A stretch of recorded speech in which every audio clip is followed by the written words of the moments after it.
Chapter 313. Although these demons had never seen fire annihilation, they didn't know what ninjutsu was. But they knew hellfire, and that hellfire was a terrifying existence that could completely destroy them. For the demons in hell, there were only two kinds of existences that could make them instinctively feel danger. One was the hellfire from the depths of hell, and the other was a holy weapon from heaven. As for the others, they might take them seriously, but they were absolutely not afraid. This human could actually use hellfire? After discovering this fact, in their eyes, Rog was no longer a moving treasure, but a dangerous creature that could take their lives at any time. Although Rog's body had been wrapped in hellfire, these demons didn't pay too much attention to it at first. After all, not far behind Rog stood a ghost rider. In their view, the hellfire on Rog's body was just a kind of protection given to him by the ghost rider. In a flash, all kinds of thoughts flashed through the demons' minds, including but not limited to going up and risking their lives to escape and so on. But no matter what choice they wanted to make, they now needed to deal with the vast sea of fire that had already arrived in front of them. These demons didn't care about ordinary flames at all. After all, they had unreasonably high fire resistance. But hellfire was different. Not only could hellfire ignore their fire resistance and wantonly burn their bodies, but it could also cause unimaginable damage to their souls. They definitely couldn't dodge it. In order to reduce the damage caused by hellfire as much as possible, these demons made an uncommon but very effective defensive posture. These demons of different shapes and sizes fell to the ground one by one, doing their best to curl up their bodies and protect the core in their bodies. As long as the core was still there, it didn't matter if their bodies were burned. Even if their burnt bodies couldn't grow back, it wasn't a big deal. Rog didn't expect that these demons would actually choose to resist his hellfire release, fire annihilation. It seemed that he was still underestimated. Although fire annihilation wasn't a ninjutsu he often used, and the power of its attack wasn't particularly outstanding. But there were still not many enemies who dared to resist his fire annihilation. Even Lord-tier symbiotic demons and Warner Protoss elite warriors wouldn't dare to take his Grand Flame Destroyer head-on, not to mention that he was using a special version that was fused with Inferno. Since you're so confident, I'll play with you. With a thought, Rog silently increased the damage output of Chakra and Hellfire. These demons wanted to use their physiques to resist, but Rog planned to burn them to death. Thus, a grand fiery annihilation, whose duration and power far exceeded the previous one, was born just like that. In the sea of hellfire created by Grand Fire Extinguisher, miserable howls continuously sounded out. Because of the sea of fire, the surrounding temperature suddenly rose by several degrees. The apocalyptic sea of flames persisted for tens of seconds before Rog finally ended his hellfire escape, Grand Flame Annihilation. The sea of fire gradually disappeared, and the surrounding temperature began to drop. When the flames completely dissipated, the figures of the demons reappeared in front of Rog and Johnny. Compared to before Rog used hellfire escape, Grand Flame Annihilation, there were less than 10 demons that could still stand, and all of them were riddled with wounds, with burn marks left behind by Grand Fire Extinguisher. More than half of the demons were incinerated, and not even the most basic corpses were left behind. As for the remaining ones, the life force in their bodies had fallen to an unprecedented low. Glancing at the remaining demons, Rog put away the northern cold blade in his hand, and turned to Johnny and said, "I accidentally killed a few more, the rest are yours." Originally, they agreed to split it half, but Rog didn't expect that these demons were more fragile than he thought. After sensing that the life force of these demons were disappearing one by one, he decisively ended his Grand Fire Extinguisher. But even so, more than half of the demons still died in hellfire escape, Grand Fire Extinguisher. You should deal with it. You've already beaten them to this extent. It's fine to end them while you're at it. Johnny glanced at the demons who didn't have much vitality left, and hesitated for a few seconds before giving a silent answer. Although he was already a ghost rider, Johnny was still a stunt rider at heart. He wasn't interested in fighting at all. You'd better get used to fighting demons. They're just appetizers who came to us voluntarily.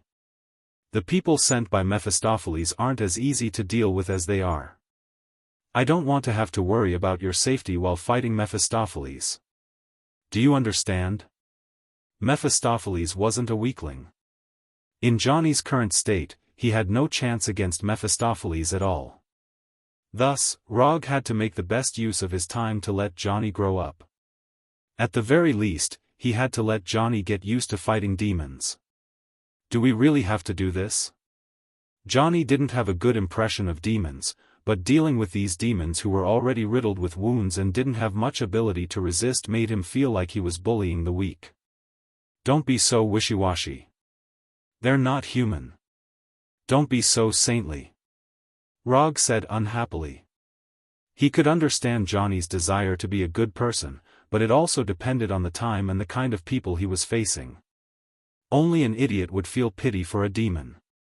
Under Rog's urging, Johnny slowly walked in front of the demons and turned the chains on his body into ghost chains. What happened next was a one-sided massacre. Although Johnny didn't have much combat experience, a ghost rider was a ghost rider after all. His combat instincts were enough to crush these demons who didn't have much combat strength left. After Johnny completely ended the lives of these demons, Rog started his ghost bike and continued driving into the distance. How Johnny wanted to digest this battle was his own business. All he had to do was provide a suitable environment for Johnny. As Rog and Johnny drove the ghost bike into the distance, 3 demons with no specific form rushed toward them like ghosts. The demons that had just appeared were just small fries attracted by Rog's human scent. These 3 demons with no specific form were the real feast that Mephistopheles had prepared for them. Stop the bike, we're being watched. The ghost bike that was speeding like a flaming meteor stopped. Rog frowned and pulled out the northern cold blade at his waist. The enemy this time was a little different. Chapter 3:14. Rog sensed the 3 demons rushing toward them. In his perception, the life energy signals of the 3 demons were obviously different. The intensity of their life energy was higher, and he also sensed the existence of natural energy on them. Are there a lot of them? Will they be difficult to deal with? Johnny stopped beside Rog on the ghost motorcycle and asked seriously. Only 3. They'll be harder to deal with than the previous ones. Although they hadn't officially fought and hadn't even seen each other, it could be seen from the intensity of their energy that the enemies this time were more difficult to deal with than the previous ones. Not everyone was like Johnny, who had energy but didn't know how to use it properly. Be mentally prepared. This battle will be a good challenge for you. After saying that, Rog walked down from the ghost motorcycle and pulled out the northern cold blade from his waist. Although the northern cold blade was a weapon, it couldn't be put into the psychic scroll like other weapons. Unless Rog put the northern cold blade, which was Blackie, into a special container and then put the container into the psychic scroll, Blackie, as a living creature, couldn't be put into the psychic scroll. Blackie didn't like the feeling of being imprisoned, and Rog didn't have the hobby of imprisoning his companions, so the northern cold blade became the only weapon he needed to carry with him. After pulling out the northern cold blade from his waist, Rog inserted the pitch-black northern cold blade into the ground and then summoned the disaster pistol that he hadn't used for a while. After summoning the disaster pistol, Rog directly controlled the hellfire to cover it, demonizing the disaster pistol into the evil spirit pistol. Under the hellfire's demonization, the disaster pistol's appearance also changed from the earth style to the evil spirit style. The 2 barrels side by side became entwined with white bones, and the 2 muzzles became the shape of a skull. After the demonization, not only did the disaster pistol's appearance change, but its function also changed. The ability to fire ninjutsu bullets was retained. After all, ninjutsu bullets wouldn't demonize with the hellfire. However, the ability to fire chakra bullets became the ability to fire hellfire bullets. The shooting mode didn't change much. It was still normal shooting, fatal shooting, and ninjutsu bullets. He would use the Evil Spirit Calamity pistol for long-range attacks and the Northern Cold Blade for melee attacks. Before the three demons appeared, Rog was already prepared for battle. Looking at Rog loading the disaster pistol with ninjutsu bullets, Johnny also took out a double-barreled shotgun he carried with him, enchanted it into an evil spirit shotgun, and removed the chain wrapped around his body. Everything was ready and waiting for the enemy to come knocking on their door. After standing in place for a few minutes, Rog and Johnny finally saw the enemy they had been waiting for. A whirlwind that was visible to the naked eye arrived in front of them with flying sand. Then, it condensed into a human figure. When the whirlwind demon appeared, an orange-red flame followed closely and turned into a human figure beside the whirlwind demon. About a minute after the two demons appeared, the third demon finally arrived. It surged out of the ground like a mole and condensed into a body made of stones and mud. Whirlwind, flames, earth, the demons that were chosen by Mephistos to be part of the welcoming team were indeed impressive. They were different from the other demons they had met before. Kneel, human. Before Rog and Johnny could say anything, the demon made of whirlwind spoke first. Judging from the strength of its energy and its position, this demon that had mastered the power of wind should be the leader of this welcoming team. What surprised Rog even more was that this whirlwind demon actually knew the language of earth. You want me to kneel? Huh, did Mephistos give you the guts to do that? Or do you think that the three of you have the ability to make me kneel? Rog replied with disdain. He didn't care about these three demons that had mastered the power of nature at all. Although there weren't many people who had mastered the power of nature, there were quite a few who had died at his hands. For example, the three Storm brothers in Warner Protoss. His Majesty's order is to capture the two of you alive. Even if you're crippled, you can still report back. Just as he finished speaking, this whirlwind demon took the initiative to attack. The whirlwind demon raised its right hand casually, and dozens of wind blades that resembled sickles flew towards Rog and Johnny. Like transparent wind blades, they shot towards Rog and Johnny at a speed faster than bullets, arriving in front of them in an instant. Although they didn't have a physical body, the power of these wind blades wasn't any weaker than real sharp blades. Not to mention that Rog was only a human, even demons with stronger physique and defense would be cut in half after being hit by the wind blades.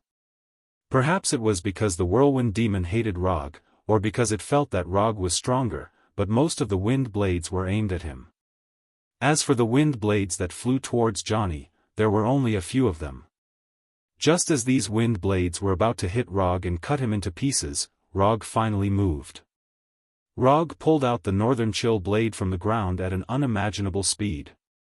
He closed his eyes and casually waved the northern chill blade in his hand.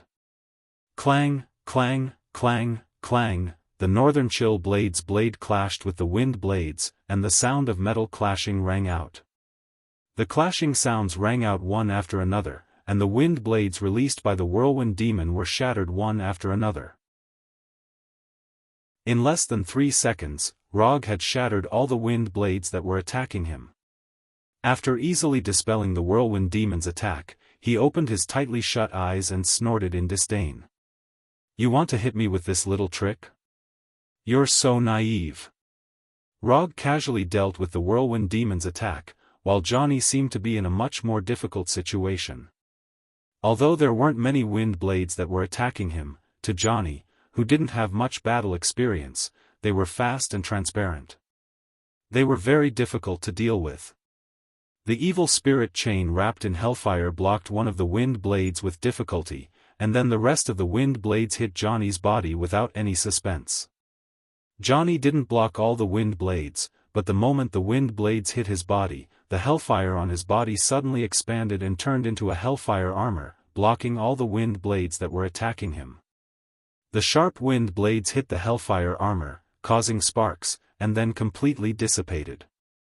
Although he seemed to be in a difficult situation, Johnny still blocked all the wind blades in the end without any injuries. What do we do now? After using the hellfire armor to block all the wind blades, Johnny turned his head and asked Rog. Pick one and deal with it yourself. Leave the other two to me. Rog said casually, as if he was discussing how to split the fruits with Johnny. Although the three demons on the opposite side had some skills, that was all they had. Chapter 3:15. I want the one with the dirt body. After seriously sizing up the three evil demons, Johnny made a decision. Compared to the two demons with the whirlwind body and the flame body, the dirt demon that appeared last looked easier to deal with. At least his body looked sturdier and didn't have the unreal feeling of the whirlwind and flame demons. No problem, he's yours. Rog didn't have any objections to Johnny's choice. No matter which demon Johnny chose, it was all the same to him. Seeing that Roger and Johnny didn't care about them at all, the three demons were dissatisfied. The whirlwind around the whirlwind demon became even fiercer, while the flames on the flame demon became even more vigorous. As for the dirt demon, the earth demon, it became even bigger. They had always been the ones ignoring others. When was it their turn to be ignored? Without any communication, the three demons that controlled different powers of nature attacked Rog and Johnny.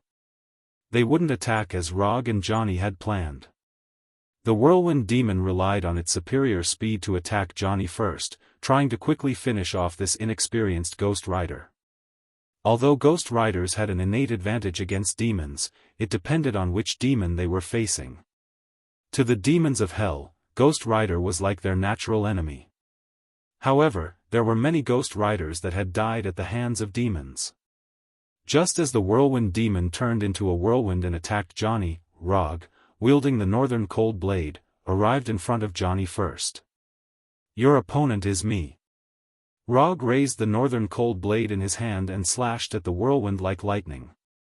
Using a blade to slash at a whirlwind didn't seem like a wise choice, but it also depended on who was wielding the blade. Chi. The pitch-black northern cold saber emitted streaks of silver-white electric snakes. The dull saber emitted a dazzling silver-white light, like a laser slashing through the tornado. The roaring whirlwind immediately split in two, like a river being split by a giant rock, and bypassed the northern cold blade. The whirlwind demon didn't really want to fight with Rog. Compared to Rog, the inexperienced Ghost Rider was clearly a more suitable target. He would deal with the soft persimmon Ghost Rider first before gnawing on the hard bone Rog. The whirlwind demon's choice wasn't wrong, but he looked down on Rog too much. The two smaller whirlwinds had just swept past Rog when they were met with a hellfire wall. Blackie didn't like being covered by hellfire, so Rog had never covered the northern cold blade with hellfire. But this didn't mean that he couldn't use hellfire while using the northern cold blade. Enchanted weapons were only one of the abilities of hellfire. Compared to enchanted weapons, Logue preferred to directly control hellfire in battle. The hellfire wall that soared into the sky completely separated the whirlwind demon from Johnny. Before the whirlwind demon could change direction, the hellfire wall slammed into him like a huge wave. Boom. The hellfire wall slammed into the whirlwind demon like a huge wave, and then slammed into the ground, turning into a raging sea of fire. The moment the hellfire wall slammed into the whirlwind demon, Rog used lightning body blink to leave the spot to avoid being hit by the hellfire wall. Rog, who used lightning body blink, not only disappeared in an instant, he also appeared in front of the flame demon like a ghost. Water release, hard whirlpool water blade. Before the flame demon could react, a whirlpool formed from water appeared in front of him, firmly binding him. The flames on the flame demon's body weren't hellfire. Chakra's water release was enough to suppress it in terms of attributes. Using the water whirlpool to bind the flame demon was just the prelude to water release, hard whirlpool water blade. Under the gaze of the flame demon, Rog's left hand created a water whirlpool, and condensed it into a rapidly spinning water javelin. Not good, danger. Just as the flame demon's heart was alerted to the danger, the water javelin's tip hit his chest. The moment the spinning water javelins came into contact with the flame demon's chest, they turned into a huge waterspout. Like a roaring water dragon, they sent him flying. From Rog using lightning body blink to the flame demon being sent flying by the hard whirlpool water blade, everything happened in the blink of an eye. The whirlwind demon that was hit by the hellfire wall didn't have time to stop Rog, and the slow earth demon didn't even have time to react. In order to cause enough damage to the flame demon, Rog used all his strength in the hard whirlpool water blade this time. The water tornado that hit the flame demon was more than 10 meters thick, and like a water dragon, it swallowed and sent the flame demon flying. Under the huge impact of the water tornado, the flame demon was sent flying for several hundred meters, and most of the flames on his body were also extinguished by the water tornado. After seriously injuring the flame demon with one move, Rog's figure disappeared again. To deal with enemies like the whirlwind demon and the flame demon, he had to end the battle quickly. Otherwise, once they reacted and directly used elemental incarnation, the battle would become a protracted battle that Rog hated the most. After being hit by the hellfire wall, the whirlwind demon reformed his body, intending to launch another attack. But at this moment, Rog appeared in front of him again, and condensed a ball of chakra in his left hand. Sealing technique, 4 symbols seal. Rog didn't expect the whirlwind demon to choose to reform his body. If the whirlwind demon had chosen to maintain its whirlwind or tornado form, he might not have been able to finish off the whirlwind demon so quickly. But the whirlwind demon's action of reforming his body gave him an opportunity to kill the whirlwind demon. As soon as the whirlwind demon's body reformed, the 4 symbols seal in Rog's left hand hit his lower abdomen, and a powerful sealing power instantly covered his body. Damn it! The moment the 4 symbols seal took effect, the whirlwind demon sensed danger. But it was already too late. The 4 symbols seal couldn't bind the whirlwind demon forever, and Rog didn't need it to last for too long. As long as the 4 symbols seal could forcefully bind the whirlwind demon for a period of time, it would be enough. Rog saw a finger-sized core in the whirlwind demon's illusory body, and a core that emitted a faint green light. Say hello to Mephisto for me. Rog's voice sounded in the whirlwind demon's ear, and then a beautiful silver arc appeared. The cold northern blade, wrapped in silver lightning snakes, slashed through the air and hit the whirlwind demon's body, and the small core in his body. Bang! When the cold northern blade's blade hit the faint green core, a faint sound like glass shattering rang out. The core shattered, and the whirlwind demon died. From the moment Rog blocked the whirlwind demon to the moment the whirlwind demon's body dissipated like a breeze, only a short 2 to 3 seconds had passed. And in these short 2 to 3 seconds, the whirlwind demon was dead, and the flame demon was severely injured. After witnessing Rog's smooth attack from where he stood, Johnny realized just how big the gap between him and Rog was. No, this was no longer a gap, but a moat that couldn't be crossed. Chapter 3:16.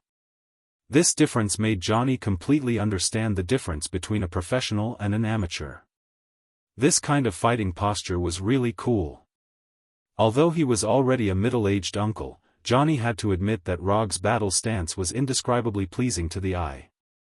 Of course, this might also have something to do with the fact that Rog's entire body was glowing. The blue-white unlimited mode paired with the orange-red hellfire created an inexplicably beautiful image. If Johnny had browsed through China's internet, he would have understood what it meant by red and blue since ancient times. Rog discovered Johnny, who was standing there in a daze, and said unhappily, "Your opponent is over there." He had already finished off the whirlwind demon, and sent the fire demon flying hundreds of meters away. The only one still standing in front of them was that earth demon, who didn't look very smart. When the earth devil, which was made of mud and stone, saw Rog kill the whirlwind devil and severely injure the fire devil, it couldn't help but think of running away. Although the earth demon looked simple and honest, he was actually very quick-witted. If he wasn't quick-witted enough, he wouldn't have been able to become one of the few demons who had mastered the power of nature. He wouldn't have been chosen by Mephisto to become his subordinate. Although in name, all the demons in hell were the subordinates of the Lord of Hell, Mephisto. But there weren't many demons who could truly become Mephisto's subordinates. The fact that the Earth Demon could stand out from so many demons was enough to prove his strength and quick-wittedness. As soon as Rog finished speaking, the Earth Demon took action before Johnny could react. The Earth Demon's body began to dissipate rapidly, and his entire body shrunk rapidly as if it was collapsing. Although the Earth Demon didn't know how Rog had killed the Whirlwind Demon instantly, he keenly discovered an important point after seeing Rog shatter the Whirlwind Demon's core with one slash. Energy body. Before Rog killed the Whirlwind Demon instantly, he forcefully suppressed the Whirlwind Demon's energy transformation, and seized the opportunity to shatter the core in its physical state. After understanding this, the Earth Demon naturally wouldn't continue to let himself remain in his physical state. The materialization of the body meant that the core was also materialized, which meant that there was a risk of it being destroyed. The Earth Demon's judgment wasn't wrong. His eyes were sharp and his actions were resolute. However, he had placed most of his attention on Rog and neglected his true opponent, Johnny the Ghost Rider. Just as Earth Demon's body began to dissipate, Johnny's evil spirit chain appeared in front of him and bound him tightly as if it had a life of its own.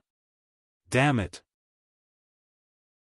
The moment he was bound by the evil spirit chain, Earth Demon cursed and tried to break free from the evil spirit chain. The Earth Devil wasn't afraid of the evil spirit chain's attack, even if the hellfire wrapped around the evil spirit chain would burn his body. What he was truly troubled by was the binding of the evil spirit chains, which had interrupted the process of transforming his body into energy. Although the shackles of evil spirits did not have any sealing power, and could only rely on binding the opponent's movements, the hellfire on the shackles of evil spirits was a natural counter to demons. Whether it was a physical demon or a nature demon without a body, they were all powerless in front of the hellfire. If a simple body of energy could avoid the damage of the hellfire, then the hellfire wouldn't be one of the most feared powers of demons. With the process of transforming his body into energy interrupted, Earth Demon could only choose the most violent method to break free of the evil spirit chain. Earth Demon's body of earth had already shrunk to the size of a normal person, but in order to obtain more power, he began to enlarge his body. The larger his body, the more power he had, and the more likely it was for him to break free. Earth Demon's choice wasn't wrong, and he was different from the Whirlwind Demon and the Flame Demon who couldn't borrow the power of nature. With his feet on the ground, he could obtain endless support. With Earth Demon as the center, the earth around him seemed to come alive, and soil and stones continuously surged into his body. At this moment, Earth Demon was like a magnet, attracting all the soil and stones around him to strengthen his body.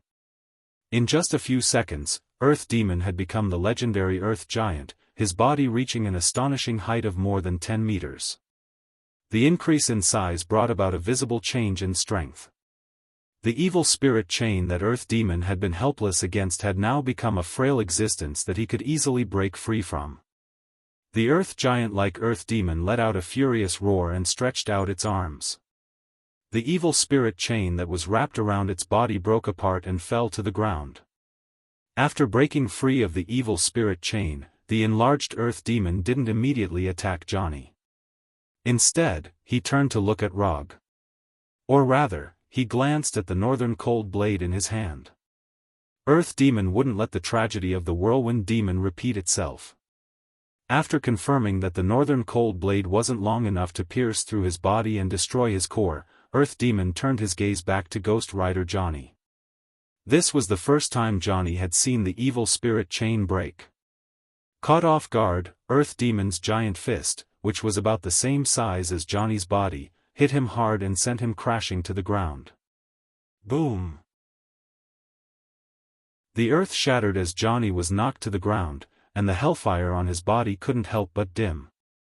Rog was only 10 meters away from Johnny, but he had no intention of helping him. In Ghost Rider form, it was impossible to kill Johnny with physical means.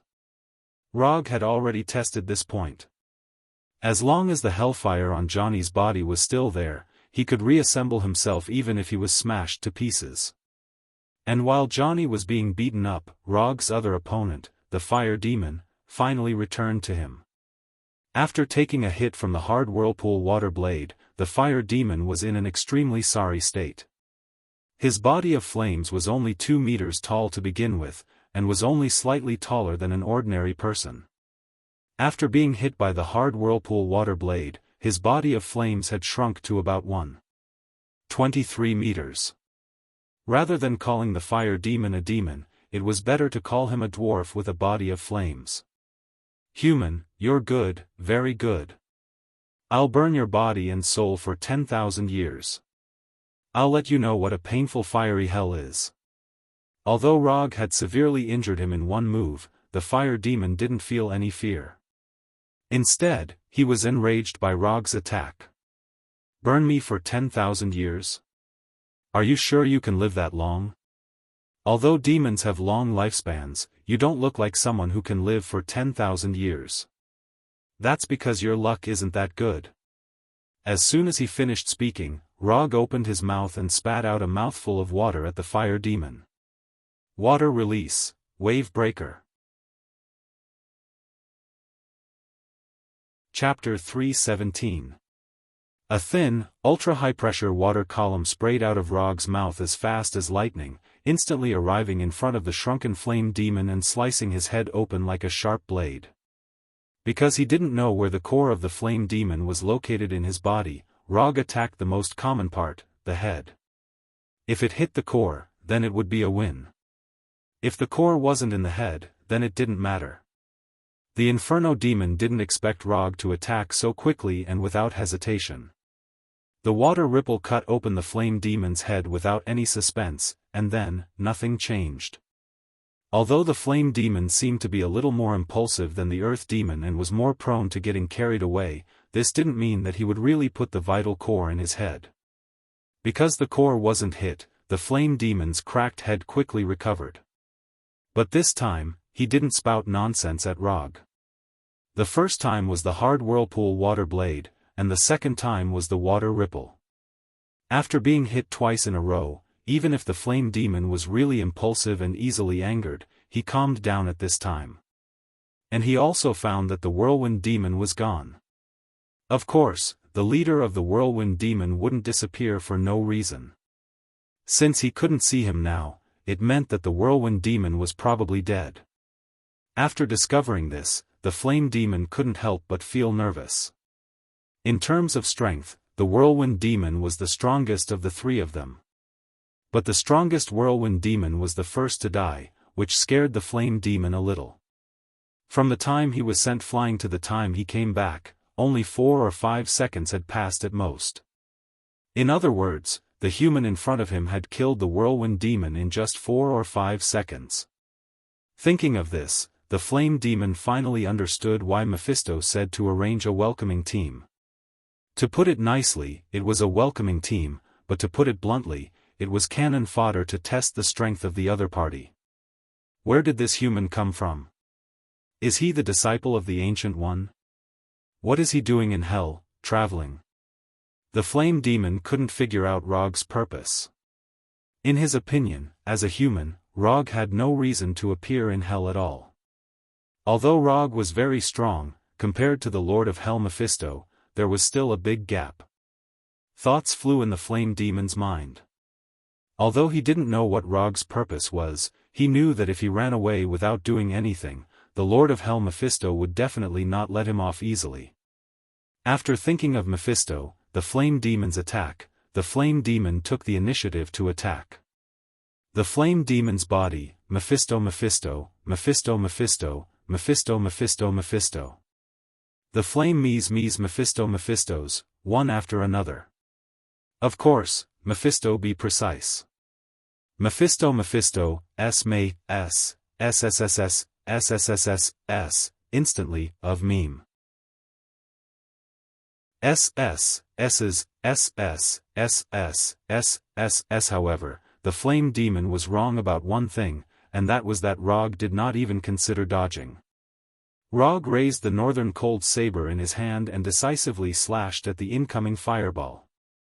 Unlike the whirlwind demon's wind blade, the flame demon's fireball could still cause damage even if it didn't hit its target. Art is Patrick Star. The northern cold blade in Rog's hand hit a fireball without any suspense. Then, an orange-red flame soared into the sky.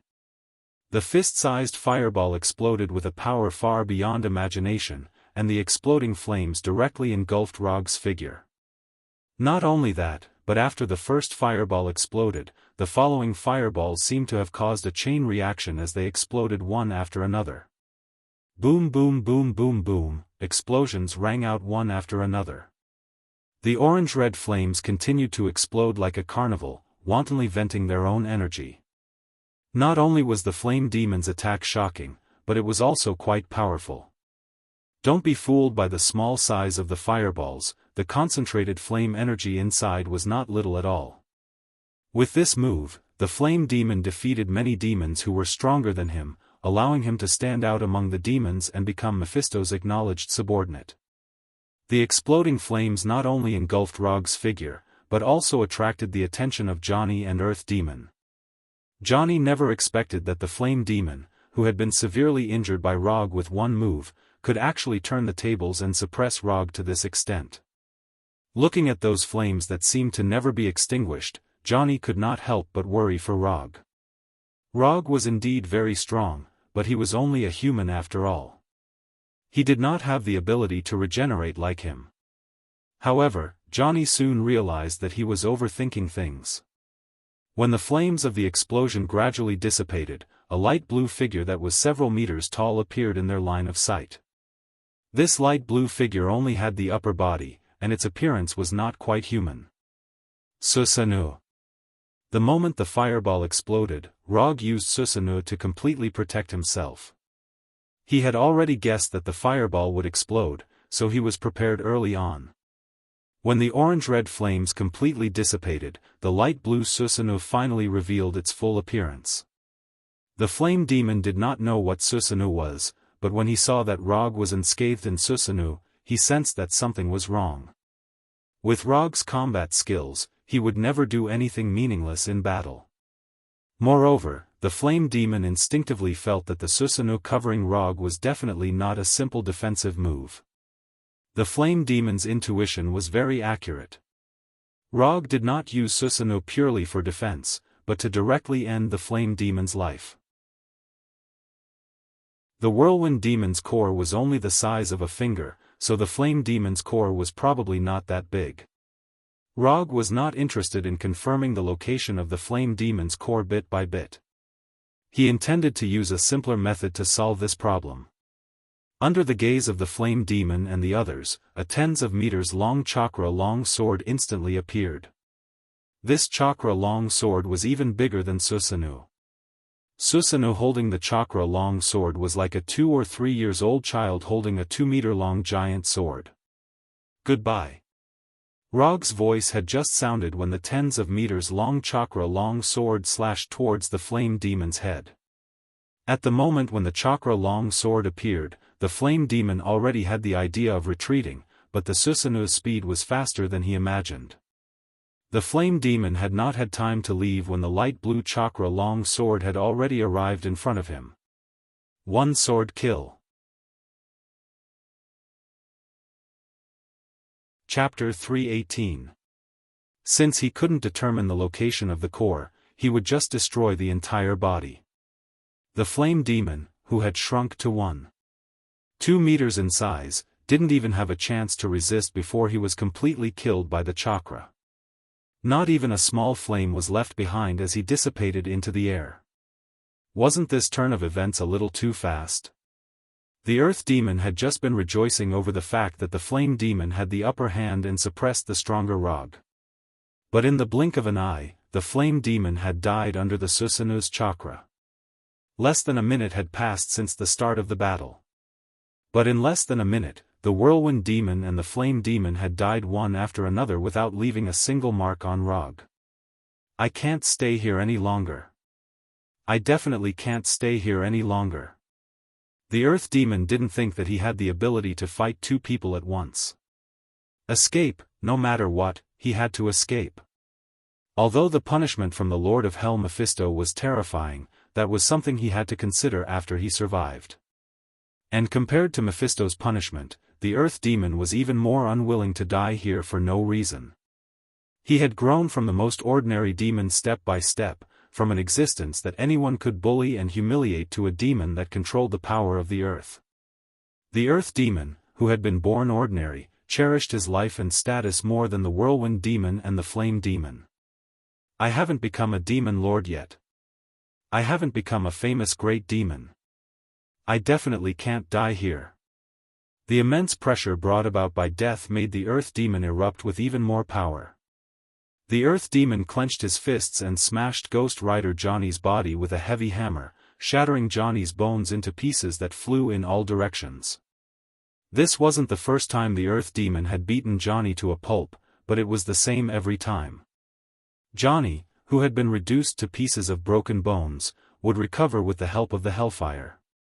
Unlike the previous few times, the Earth Demon didn't give Johnny a chance to reconstruct his body this time. After beating Johnny into a pile of broken bones, the Earth Demon took the opportunity to place his hands on the ground. The solid ground gradually softened, and within a few seconds, the thick ground became as soft as liquid. The rocks and broken bones on the ground quickly sank as if they had fallen into water. When there was not a single bone in sight, the Earth Demon retracted its hands and allowed the ground to return to its original state. After doing all this, the Earth Demon did not say another word and ran away. Not only that, but the Earth Demon's 10-meter-tall body was also shrinking as he ran. The materialized body was too big, and it would take more time to elementalize.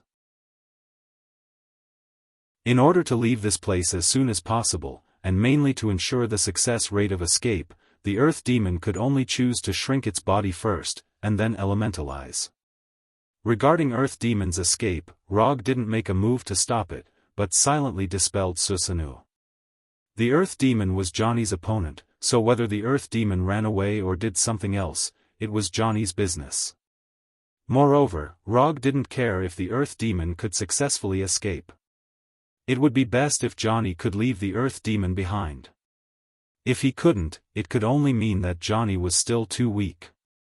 The Earth Demon knew that he couldn't stop Johnny's recovery, but that didn't mean that he would helplessly watch Johnny return to his original state. Since he couldn't stop it, then he had to prolong the recovery time as much as possible. Thus, the Earth Demon made the decision to bury Johnny's bones deep in the ground. The Earth Demon kept running away, his body was getting smaller and smaller. According to his current shrinking speed, it wouldn't be long before he could shrink his body to the size of an ordinary person, and then elementalize his body in one go. As long as he could elementalize successfully, he could leave this place alive. The Earth Demon was very clear about this point, and the power of the earth he grasped was very suitable for escaping at this time. In terms of speed, after elementalization, he really couldn't compare with the Whirlwind Demon and the Flame Demon. However, he had an advantage that the Whirlwind Demon and the Flame Demon didn't have. As long as he could elementalize his body, he could let himself go deep into the ground, and the earth would help him block the pursuers, and he could use the earth to hide his tracks. Hold on for a few more seconds, just a few more seconds. The Earth Demon felt that he had already touched the hope of successfully escaping. In just a few more seconds, he would be able to completely escape the pressure of death brought about by Rog. But just as the Earth Demon thought that he was about to succeed, evil spirit chains surged out of the ground and wrapped around his limbs and body like pythons, once again interrupting his elementalization process. How was this possible? Ghost Rider was clearly still buried in the ground. How could he do it? The Earth Demon couldn't understand why these evil spirit chains had suddenly surged out of the ground, and he couldn't understand how Johnny had done it. Although he didn't look back, he was very sure that Ghost Rider was still buried in the ground and hadn't come out of the earth prison he had created. The Earth Demon's senses weren't wrong. Johnny was indeed still buried in the ground. But that didn't mean that Johnny couldn't attack him. Johnny wasn't the only one buried by the Earth Demon. The evil spirit shackles were also broken into pieces. Although Johnny couldn't travel through the ground, the evil spirit chains could. And thanks to the Earth Demon, Johnny could use even more of the evil spirit chains than before. Every section of the evil spirit chains had been lengthened by the hellfire, to the point where Johnny could use them.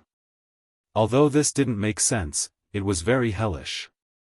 Using these evil spirit chains, Johnny once again bound the earth demon and regained the initiative in the battle. After his previous experience, Johnny didn't give the earth demon a chance to transform into his huge body again. The evil spirit chains wrapped around the earth demon endlessly.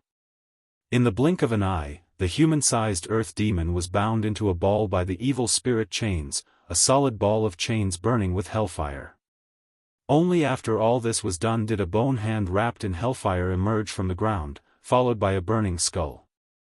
Johnny, who had already recovered his body, crawled out of the ground. In his right hand were 5 or 6 evil spirit chains. I didn't lose this time. Johnny didn't look at the ball of chains in the distance, but spoke to Rog very seriously. Yes, you didn't lose. After hearing Rog's reply, Johnny suddenly exerted force in his hand, and the ball of chains in the distance exploded like a bomb. The broken evil spirit chains danced in the air, and the earth demon was annihilated. Although it was a little different from what he had imagined, Johnny still finished off the earth demon alone in the end, leaving a deep mark on his battle career. Chapter 319. Well done. Johnny's move to deal with the earth demon was indeed not bad. He was getting better and better at using the evil spirit chain. Furthermore, Johnny finally had the aura a qualified warrior should have. If Johnny had let the earth demon leave just like that, Rog wouldn't have said anything, but he would still be a little disappointed. However, Johnny still ended up with a pretty good result, and dealt with the earth demon in a simple and crude manner. Where are we going next?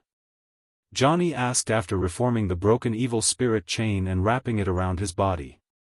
Anything is fine.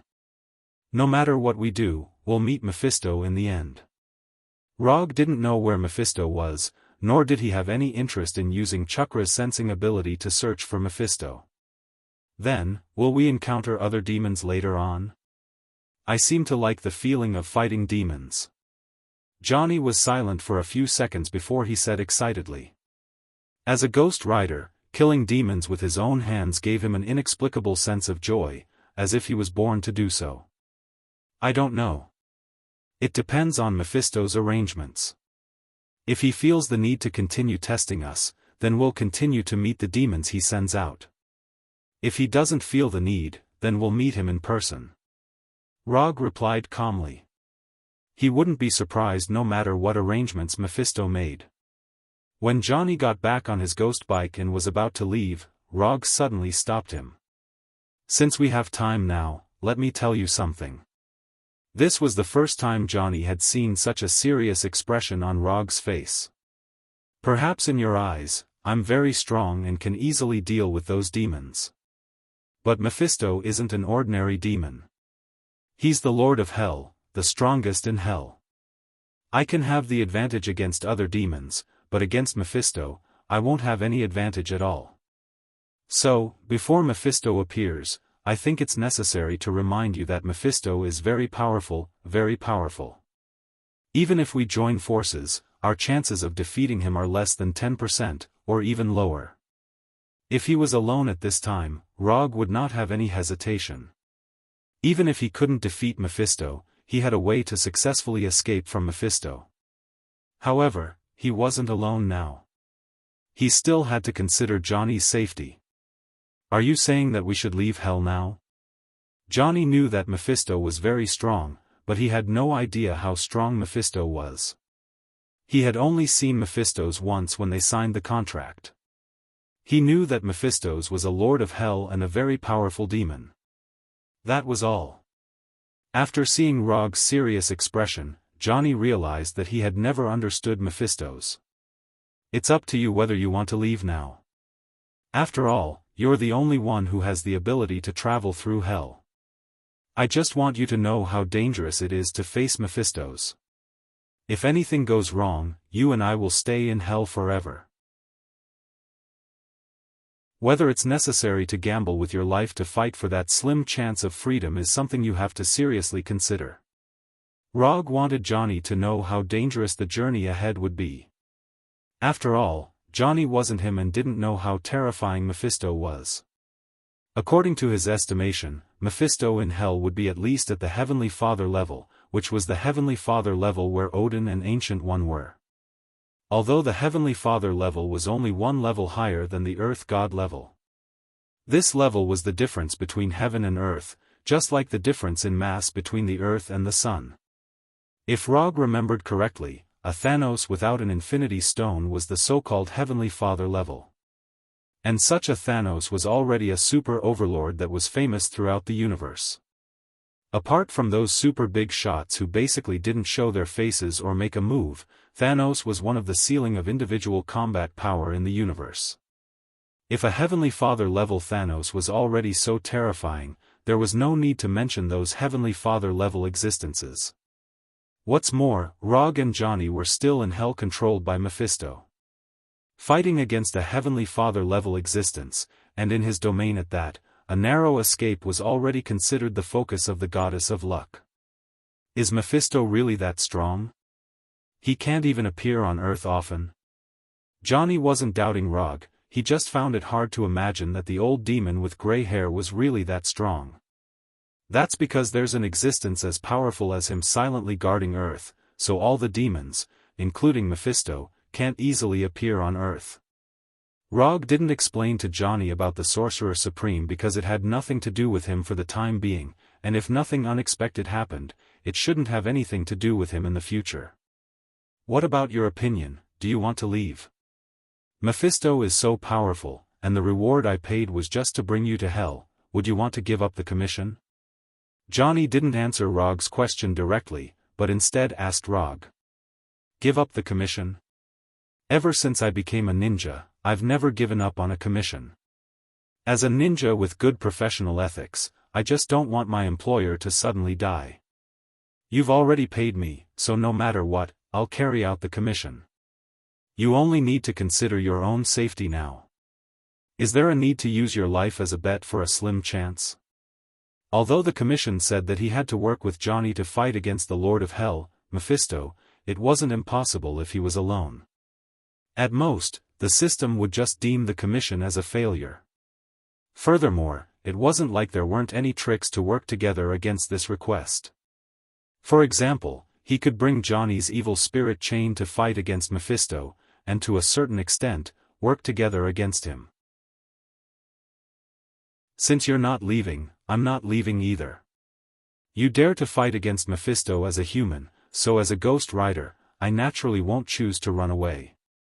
Isn't it just a possibility of dying in battle? Ever since I became a Ghost Rider that's neither human nor ghost, I've never cared about death. Death might just be a form of release for me. After serious consideration, Johnny finally gave an answer, and decided to face Mephisto with Rog. Wasn't it just fighting against a Lord of Hell? Even if it was fighting against God now, Johnny wouldn't be afraid. Just as Johnny finished speaking, an incomparably authoritative voice came from the sky, exploding like thunder.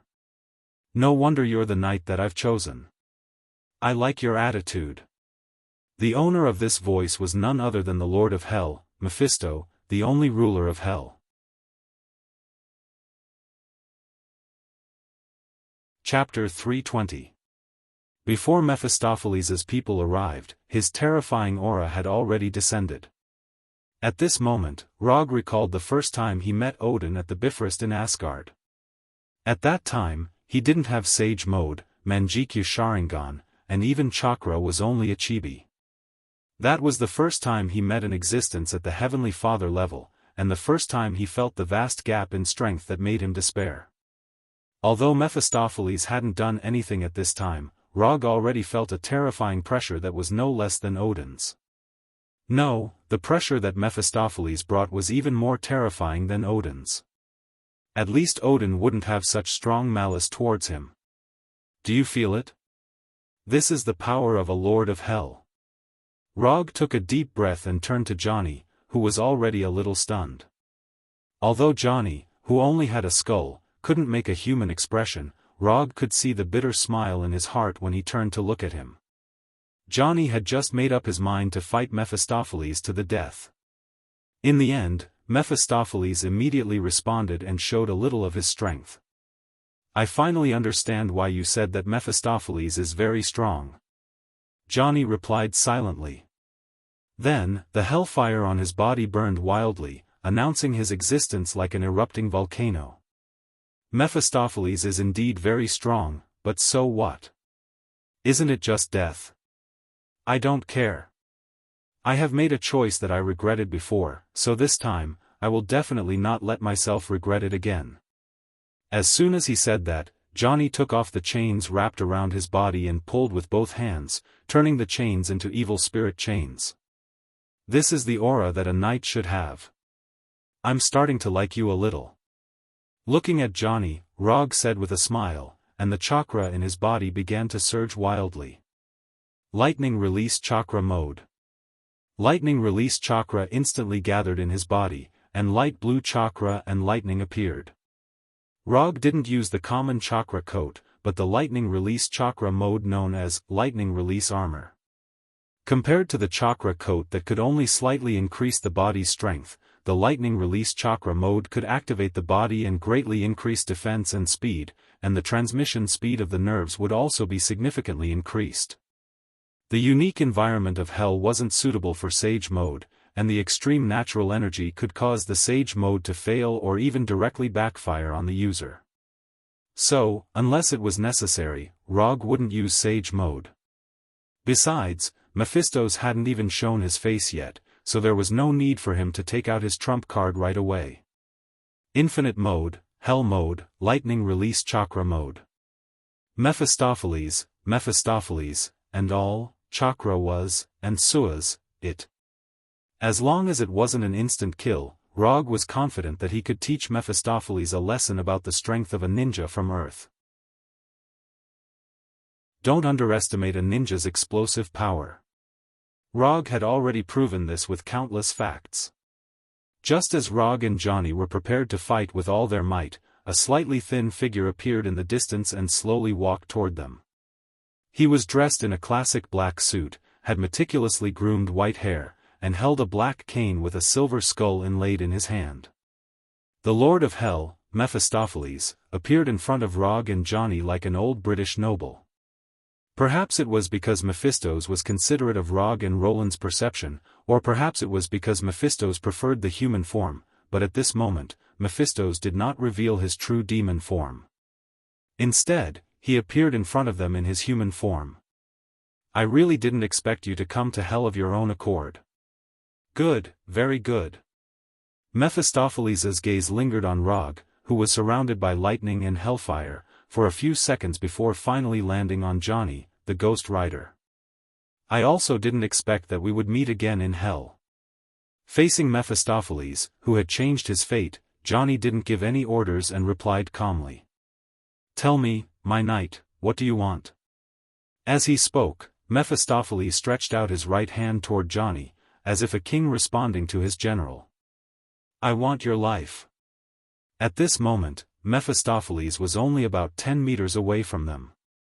To ordinary people, this distance might not be within the attack range. But to Johnny and the other two, this distance was no different from facing each other. As soon as he said that, the ghost chain in Johnny's hand appeared in front of Mephistopheles and pointed straight at his head. Although Mephistopheles had displayed astonishing power, this didn't affect Johnny's intention to leave him with some memories. The ghost chain's attack speed was very fast, even faster than the speed of ordinary bullets. But in front of the Lord of Hell Mephistopheles, Johnny's attack was still too crude. It was so crude that he didn't even have the mood to raise his hand. The ghost chain wrapped in hellfire appeared in front of Mephistopheles at lightning speed. Then, as if fixed in place, it stopped in midair in front of him. Interesting. Although Rog didn't know what method Mephistopheles used to stop the ghost chain, he had to admit that Mephistopheles' move was very beautiful. Or rather, it was very cool. Lightning body blink. Although he was amazed, Rog didn't stop moving at all. He disappeared in an instant. Lightning body thousand birds blade. Rog appeared behind Mephistopheles as if he had teleported. The northern cold blade in his hand transformed into a blade of lightning, and slashed at Mephistopheles' neck. Just like the ghost chain, when the northern cold blade came to Mephistopheles' side, it was forcibly fixed in place by an inexplicable force. It was as if space had frozen, completely fixing the northern cold blade in midair. The moment the northern cold blade was fixed, Rog decisively let go of his right hand that was holding the blade and condensed a Rasengan. At the same time, he pulled out a flying Thor kunai from his waist with his left hand. The Rasengan in his right hand, and the flying Thor kunai in his left. Not only did Rog not give up on attacking, but he also directly launched a second wave of attacks. As for the northern cold blade, which was fixed in midair, it was temporarily out of the battle sequence. The Rasengan and the flying Thor kunai attacked Mephistopheles at the same time. As long as one attack could hit Mephistopheles, Rog would be able to pull the battle into the flying Thor that he was best at. Mephistopheles had never fought Rog before, and didn't know what kind of ability Rog had mastered.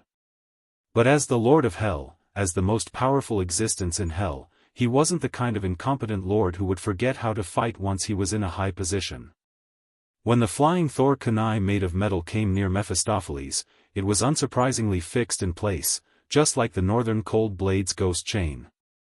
The Rasengan in his right hand easily broke through the invisible defense around Mephistopheles and touched Mephistopheles' suit.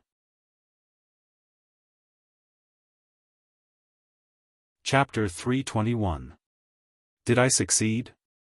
When the Rasengan touched the suit on Mephisto's body, a trace of doubt flashed through Rog's heart. Although he had never fought with Mephisto before, he was 100% sure that Mephisto, who had the strength of a heavenly father, would never perform so poorly. Mephisto must still have a backup plan. Although the Rasengan was not a weapon like the flying Thor kunai or the northern Liang blade, if Mephisto wanted to stop it, he would definitely be able to. As he expected, when the spinning Rasengan touched the suit on Mephisto's body, an incomparably powerful energy burst out of Mephisto's body. This energy had no attributes, it was just pure energy to the extreme. Boom! In just an instant, the Rasengan in Rog's hand shattered, and the chakra, which had lost control, directly disintegrated and dissipated, leaving no trace behind. Not only that, but the terrifying power of the explosion also directly descended on Rog's body, making him unable to even use the flying thunder god and lightning body blink, and he was completely blown away. Although the energy that burst out of Mephisto's body was terrifying, it was extremely well controlled. Except for Rog himself, the northern Liang blade, the flying Thor kunai, and the evil spirit chain, which were frozen in the air, were not affected at all, and still maintained their frozen state. Rog, who was blown away, flew a full 100 meters before he finally dissipated the impact of the explosion, and relied on the superlight rock technique to stabilize his body and float in the air. Mephisto, the Lord of Hell, is really strong. Rog raised his right hand and wiped the blood from the corner of his mouth, and his 3-tomo Sharingan also transformed into Mangekyo Sharingan. The dynamic vision of the 3-tomo Sharingan was already very terrifying, but it was completely unable to follow Mephisto's movements. Before Mephisto's energy burst out, he didn't even catch a trace of it. The flying Thor kunai was still near Mephisto, which meant that he still had a chance to launch a surprise attack. However, at this time, Rog did not immediately launch a counterattack. Instead, he slowly landed on the ground. Mephisto stood in place with his cane, looking calm and composed, as if he didn't care about Rog and Johnny's attacks at all. Rog's attack speed was indeed very fast, and his combat reaction was top-notch. However, in front of the Lord of Hell Mephisto's, his attacks were no different from Johnny's simple and crude chain attacks. The only difference was that his attacks were more flashy. How dare you come to hell with such strength? Human, tell me, who gave you the courage? Or is it your ignorance that's driving you? Mephisto turned to look at Rog, and spoke in a calm tone. Although Mephisto acted like an old nobleman, Rog could see the undisguised contempt and disgust on his face.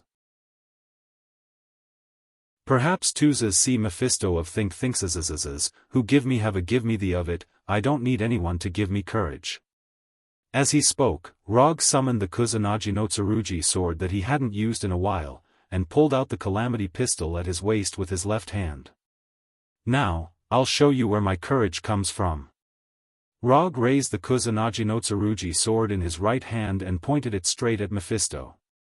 However, before he could make a move, Johnny attacked first. After confirming that he couldn't pull back the evil spirit chain, Johnny decisively gave up on it and took out the double-barreled shotgun that he had never had the chance to use. Hellfire Demonization, Evil Spirit Double-Barreled Shotgun. Bang bang.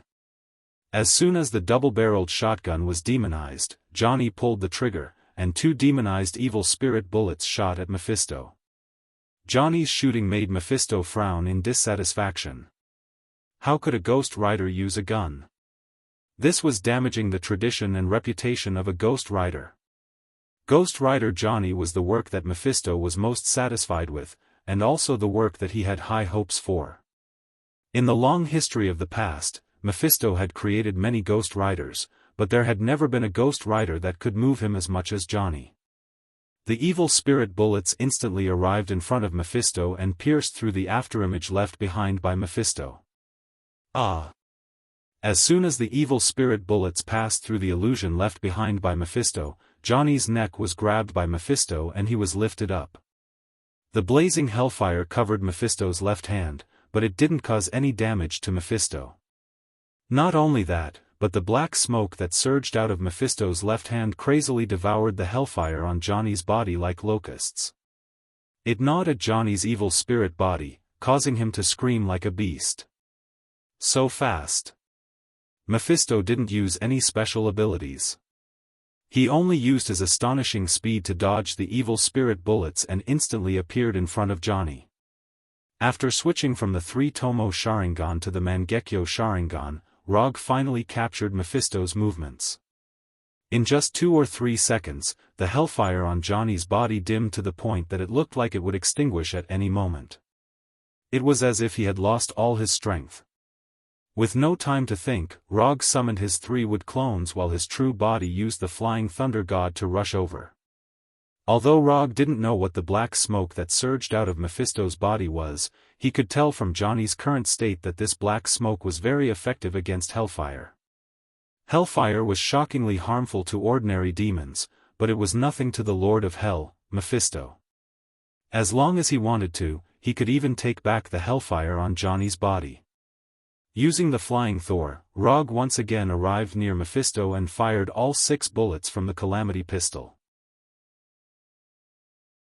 Raiton, Spiral Electromagnetic Gun, Water Release, Water Dragon Bullet, Water Release, Water Ripple, Water Release, Water Shockwave, Futon, Vacuum Blade, Odama Rasengan.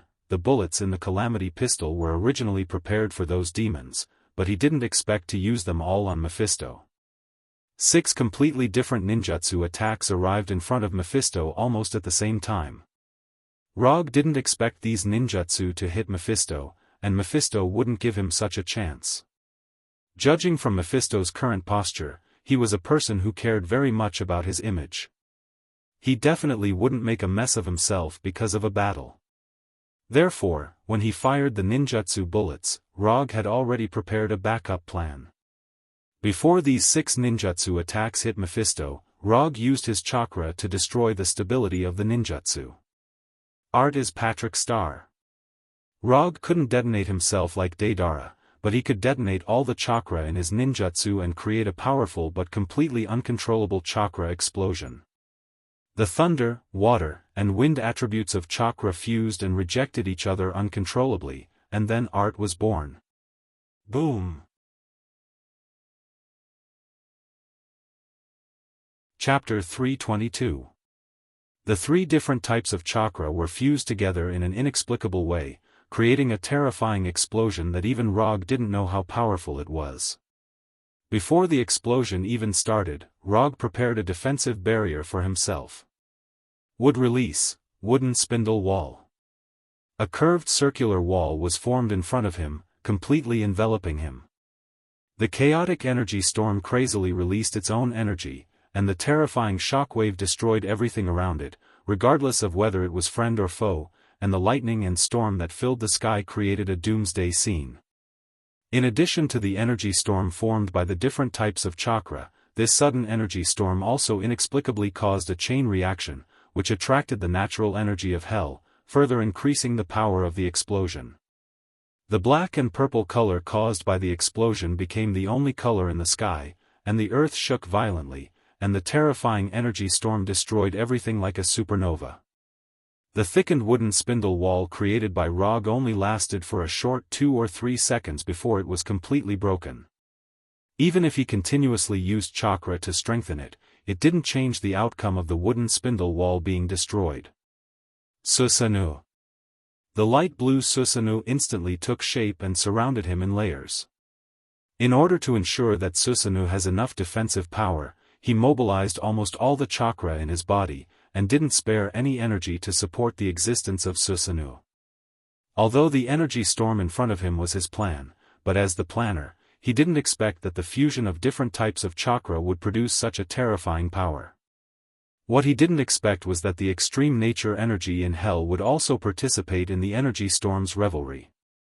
If he had known that there would be such a completely uncontrollable chain reaction, he wouldn't have taken the initiative to detonate his ninjutsu.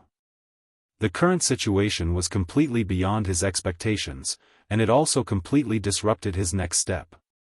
According to his plan, he should have saved Johnny after the explosion while Mephistopheles was distracted.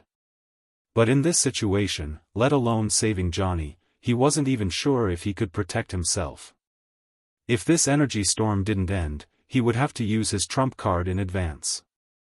Not only did Rog not expect that the energy storm he created would cause such a huge chain reaction, but Mephistopheles also didn't expect it either.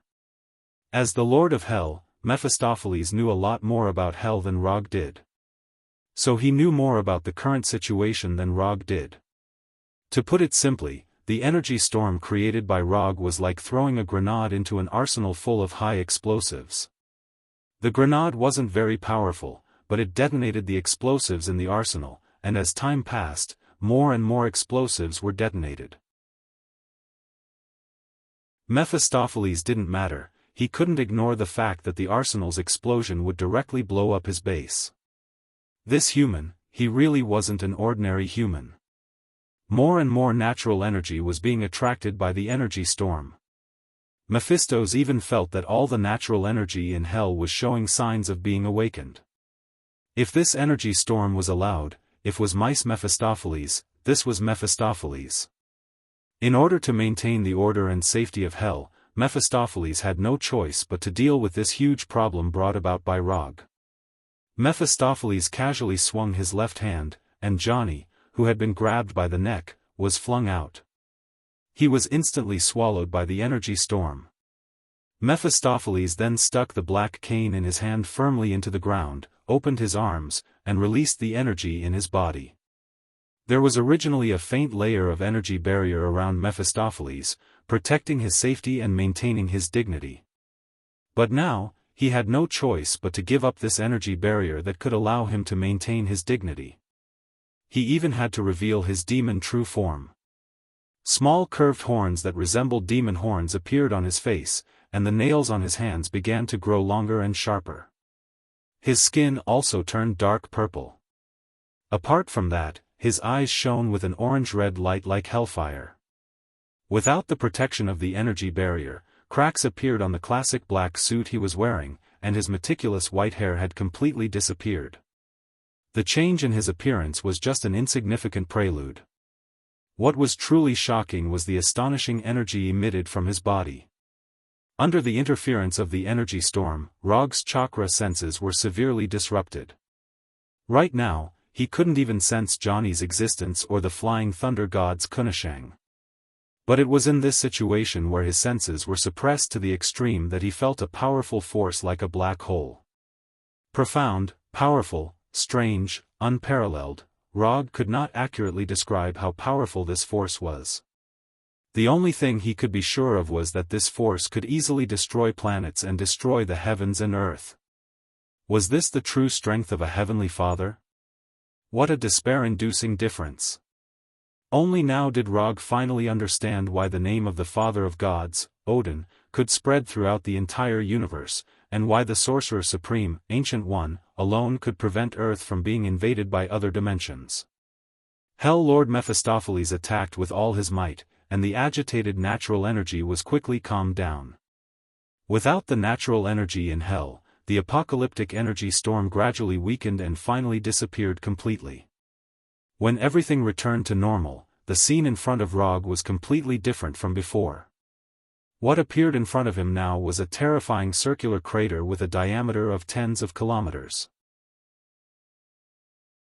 He and Mephistopheles were in the center of this circular crater. Although he could not see the exact height of the wall in the distance, it was extremely flat. Apart from him and Mephistopheles, who were still standing in place, everything else had flown off to who knows where, including Ghost Rider Johnny. Even the 3 wood clones that he had planned to leave behind as a backup had been completely destroyed by the energy storm. Mephistopheles did not give Rog a chance to see his demon true body. With his back facing Rog, he returned to his previous human appearance, then turned around and looked at the human who had almost caused a disaster that affected the entire hell. "Human, what's your name?" At this moment, Mephistopheles no longer had the contempt and disgust on his face. Instead, it was solemn and serious. "My name is Rog, and I'm a ninja." In addition to his name, Rog also said his profession. "Ninja? Interesting." Mephistopheles nodded with a smile, then pulled out his cane from the ground and walked 5 or 6 meters in front of Rog. He said solemnly, "Become my ninja, and I'll make you the strongest ghost ninja in the entire universe."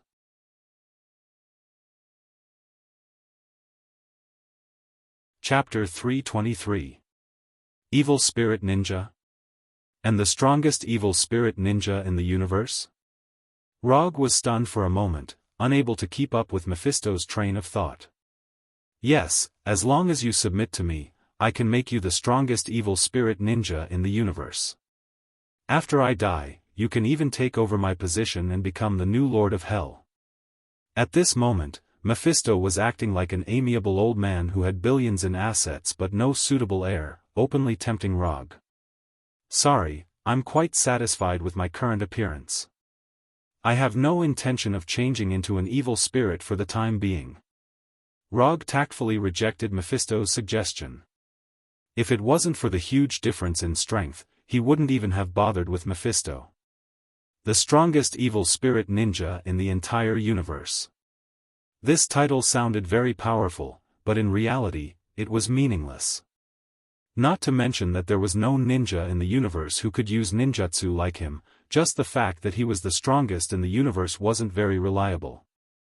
Even Mephisto himself wasn't the strongest in the universe, let alone the evil spirits he created. Be it Ghost Rider or Evil Spirit Ninja, they were just Mephisto's subordinates. They were naturally inferior to Mephisto himself. More importantly, the appearance of a skeleton after transforming into an evil spirit didn't match his aesthetic at all. Rog remembered that not long ago, several well-known media outlets in America had teamed up to do a survey on the most desirable superheroes to marry. If he remembered correctly, he was ranked first on this list. Furthermore, he had surpassed Captain America, who was ranked second, and Tawny, who was ranked third, with an absolute advantage. Right, it was worth mentioning that Hulk was ranked fourth on the list, even above Thor and Thor. Yes, the one who was selected was Hulk, not Dr. Bruce Banner. As for the reason for being selected, Rog wasn't very sure for the time being. "You don't like the image of an evil spirit? I didn't expect that you, who have such great power, would still care about such a superficial image. Power, eternal power that surpasses everyone. This is what existences like you and me should pursue.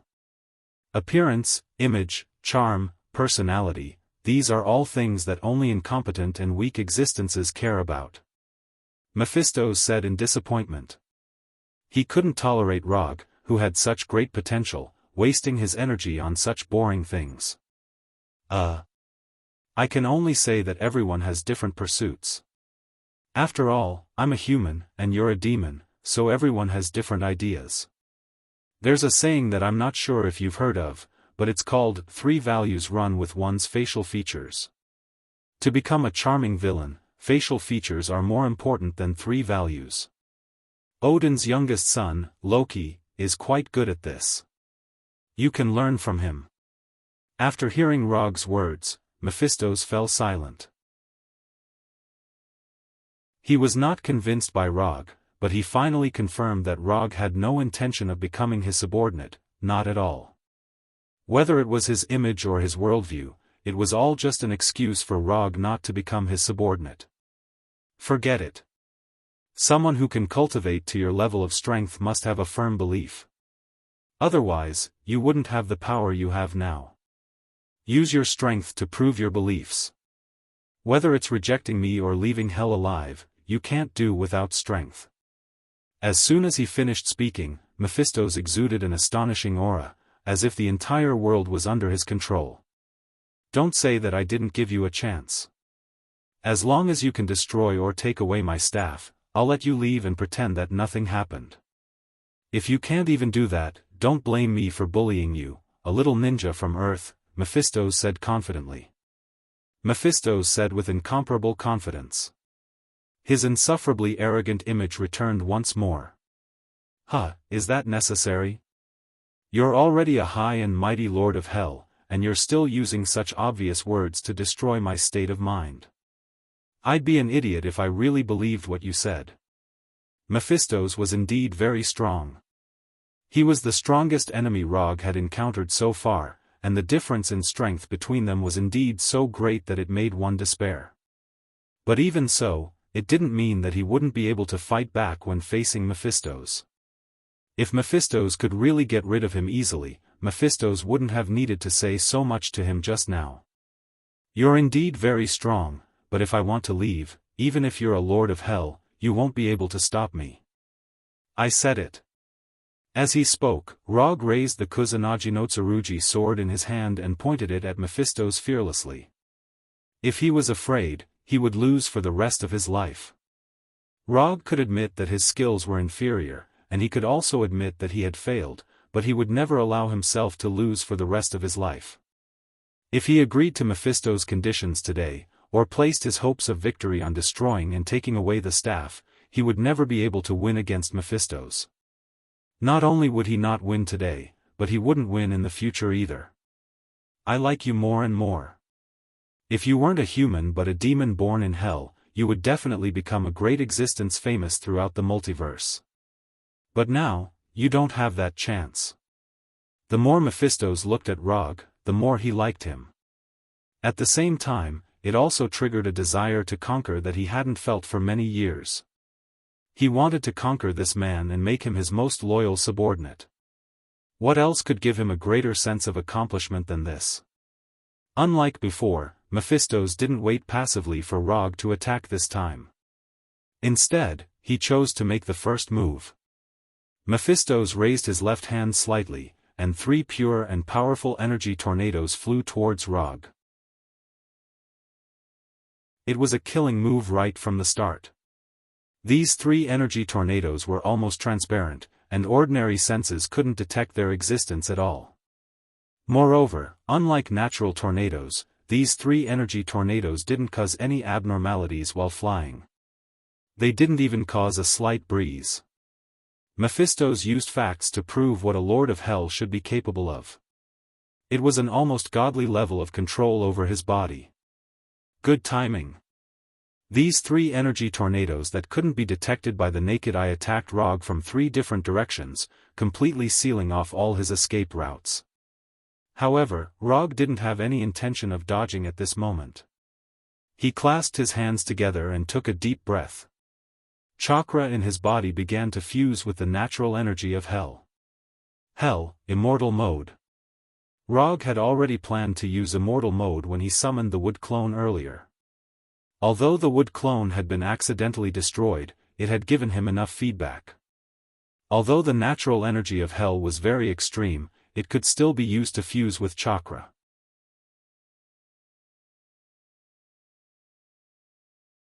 Chapter 324. Only a madman could fight another madman. The natural energy in hell was very extreme. Even if it could be used to fuse with the immortal technique chakra, there was a risk of it going out of control. However, Rog didn't think too much about it at the moment. After absorbing enough natural energy from hell, he suddenly realized that he seemed to have fallen in love with this kind of torture that brought pain all over his body. Simple red eyeshadow appeared around the Manjikyu Sharingan. The red circle on his forehead like a bull's eye was entwined with flame-like patterns. The moment he entered Hell's immortal mode, Rog's physical fitness changed qualitatively, and the power of his ninjutsu, illusion, and taijutsu increased tremendously. What surprised Rog even more was that after entering Hell's immortal mode, Hell's rejection and suppression of him completely disappeared. Hell had acknowledged his existence. Now, even if he didn't use unlimited mode, he could survive in Hell without any restrictions. Mephisto immediately noticed Rog's change and frowned slightly. Just as Mephisto was wondering how Rog could suddenly be acknowledged by Hell, Rog made his move. Immortal technique, would release, would clone. With a thought, 3 wood clones that looked exactly like Rog rushed out from the ground and attacked the energy tornado. Immortal technique, Chidori. Immortal technique, Chidori blade. Immortal technique, Chidori sharp spear. The 3 wood clones used 3 different immortal techniques, lightning release, and collided head-on with the energy tornado. Rumble. Although the attack power of the energy tornado was very strong, the attack power of the immortal technique wasn't weak either. The moment the lightning release ninjutsu collided with the energy tornado, the immortal ninjutsu dissipated, and the energy tornado collapsed. The out-of-control immortal technique chakra and Hell's energy scattered in all directions, creating huge craters in the ground. Gravel and dust flew everywhere. Immortal technique, lightning body blink. As soon as the wood clones dispersed the energy tornado, Rog used lightning body blink to appear in front of Mephisto. Immortal technique, Odama Rasengan. Under the enhancement of the immortal technique chakra, the diameter of the Odama Rasengan reached an astonishing 5 meters, making Mephisto's already thin body seem even smaller. Rog had already tried to use a blink attack before. Although the result of the previous attack wasn't very good, he still chose to use the blink attack that he was best at. Facing Rog's attack, Mephisto sneered disdainfully. Although the Odama Rasengan in Rog's hand was much larger than the previous Rasengan, it didn't mean anything to Mephisto. Whether it was an ordinary Rasengan or the Immortal Art Super Jade Rasengan, it was impossible for them to cause any harm to him.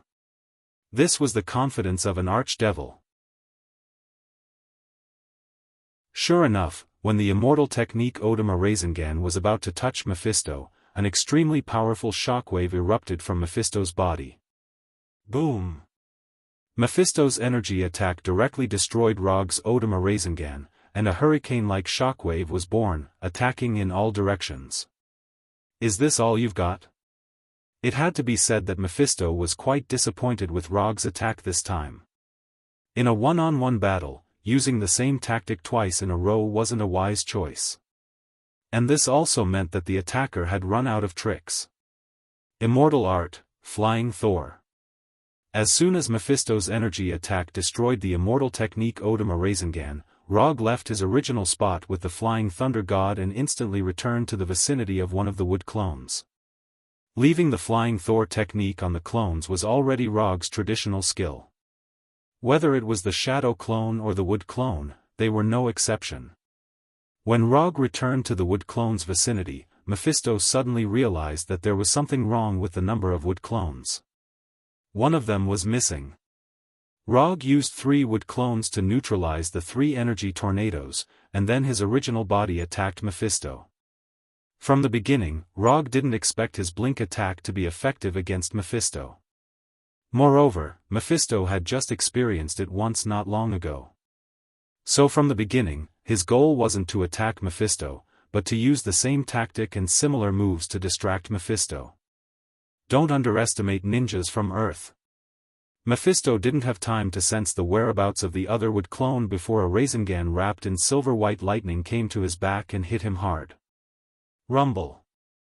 Immortal art, spiral railgun. Terrifying silver-white lightning danced everywhere, and a light blue energy storm soared into the sky.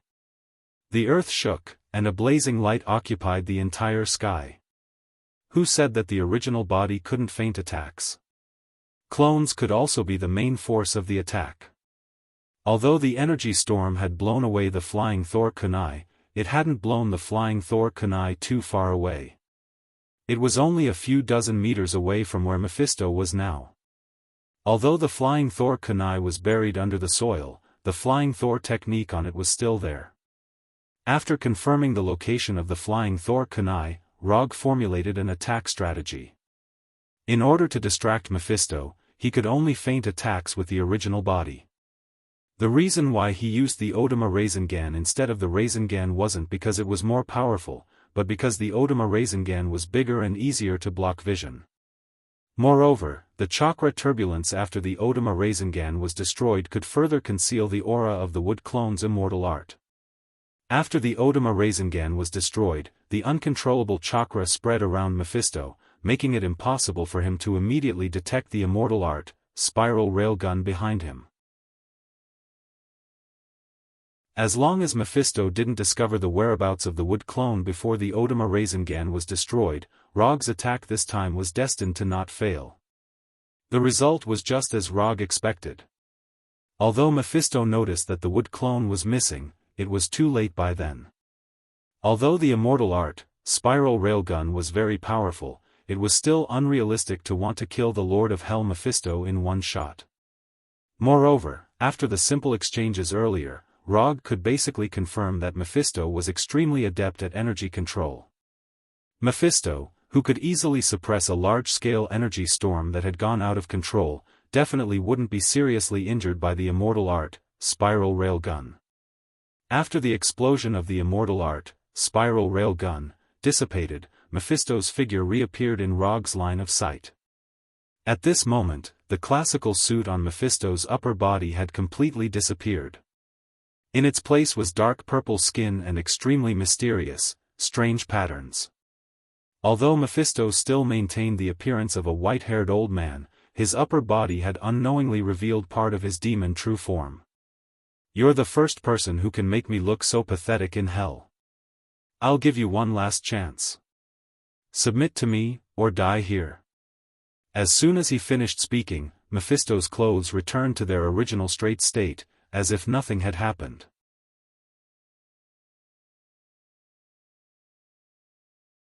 Chapter 325.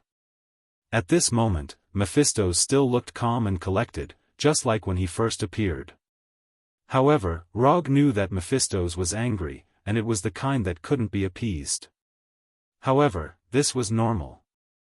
If he had been teased by someone who was far weaker than him, he would also be very angry and want to kill that arrogant bastard immediately. "I'll answer you for the last time. Don't even think about it if you want me to submit to you."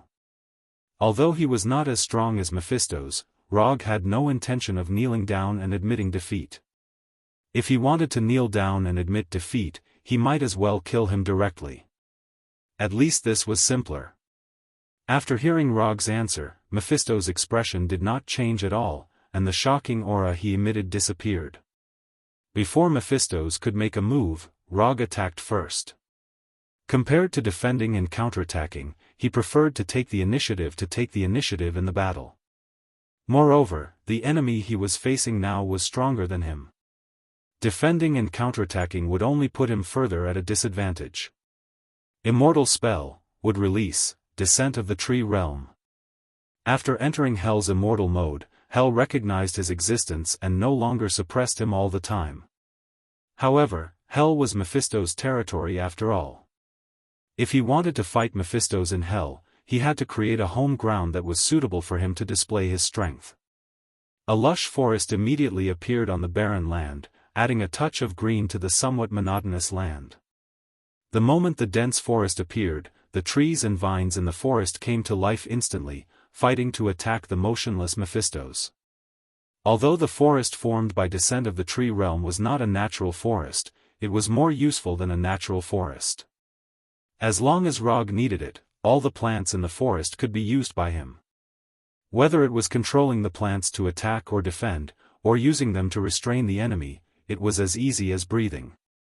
Of course, the premise of all this was that he had enough chakra. In the face of the overwhelming trees and vines, the Lord of Hell, Mephistos, was still unmoved, as if he did not notice anything. However, when these branches and vines came within 5 meters of him, these branches and vines driven by the immortal technique chakra disintegrated instantly. This wasn't some fancy technique to control energy, but pure energy decomposition. In just an instant, these branches and vines were broken down into their most primitive atomic form and completely dissipated into the air. With Mephisto as the origin, an absolute domain with a diameter of 5 meters appeared. It wasn't that Mephistos couldn't expand the range of his domain, but in his opinion, an absolute domain with a diameter of 5 meters was enough to deal with all of Rog's attacks. Although Rog's strength was a little stronger than he had imagined, it was only a little. As long as he was in hell, no one would be his match. Mephisto's actions might seem arrogant, but as an archdevil, he had enough confidence to be arrogant. Although the wildly growing branches and vines couldn't break through Mephisto's absolute domain, Rog still didn't stop attacking Mephisto. Mephisto was an archdevil of hell, and there was no doubt that he was powerful. However, there was one thing he couldn't change: the more powerful an ability was, the more energy it needed to consume. Energy couldn't be produced out of thin air. Even if Mephisto was a Heavenly Father-level archdevil of hell, he had to abide by this law. Otherwise, he wouldn't just be a Heavenly Father-level existence. While controlling the branches and vines to attack Mephisto, Rog's wood clone didn't stay idle either. He dug out the northern cold blade, flying Thor kunai, ghost motorcycle, and the rest that were buried underground. Of course, there was also Ghost Rider Johnny, who was buried underground and trying his best to recover his body. Rog had never thought of defeating Mephisto in hell. Although this achievement was very tempting, it also depended on whether he had the strength to do so. Since he couldn't defeat Mephisto, he had to be prepared to leave hell in advance. Mephisto sensed Rog's little movements, but he didn't stop Rog. Instead, he let Rog dig Johnny out. After digging Johnny out, Rog returned Johnny's ghost motorcycle to him and gave him some instructions. After listening to Rog's arrangements, Johnny was silent for a few seconds. Then, he got on his ghost motorcycle and drove off into the distance without looking back. Just as Rog said, with Johnny's current strength, he couldn't do anything even if he stayed. Instead of staying here and being helpless, he might as well become Rog's backup plan for leaving hell. After Johnny drove the ghost motorcycle far away, Rog finally stopped controlling the branches and vines. There was no way to break through Mephisto's absolute domain with just these plants produced by the immortal spell chakra. Rog knew this very well, and so did Mephisto. However, this didn't mean that Rog would give up the idea of using wood release to attack. Rog clasped his hands together, and the immortal spell chakra in his body surged out wildly. A wooden arhat that looked like an ancient titan crawled out from the ground. Immortal spell, wood release, wood golem technique. In Warnerheim, Rog had also used the immortal spell wood golem technique once. But that time, his opponent was the god of storms Njord, whose strength hadn't reached the Heavenly Father level. At that time, because of the amount of chakra he used, the wooden arhat he created was only about 40 meters tall. This time, with his full strength, the wooden arhat's height exceeded 100 meters for the first time, reaching an astonishing 120 meters. Wearing a white haori, he stood on top of the wooden arhat's head and looked down at Mephisto in the forest. Compared to the wooden arhat's huge head, Rog seemed a little small. However, the aura he exuded was even more shocking than the 120-meter-tall wooden arhats. Is this your killing move? Interesting. In the forest, Mephisto looked up at Rog and revealed a mysterious smile. Mephisto could clearly sense the unbelievably majestic immortal spell chakra in the wooden Arhat's body. He also knew very well that controlling such a tall creation required a huge amount of energy. Although the wooden golem Rog created was very shocking, if he guessed correctly, Rog wouldn't be able to maintain this state for long. After looking up at Rog for a few seconds, Mephisto raised his staff slightly, and the natural energy in hell surged towards him. Under Mephisto's control, the forest Rog created was quickly disintegrated, and in its place was a rising demon puppet that was 100 meters tall. With curved horns, bat-like wings, and a triangular tail, Mephisto created a demon puppet that looked exactly like the demons in the legends.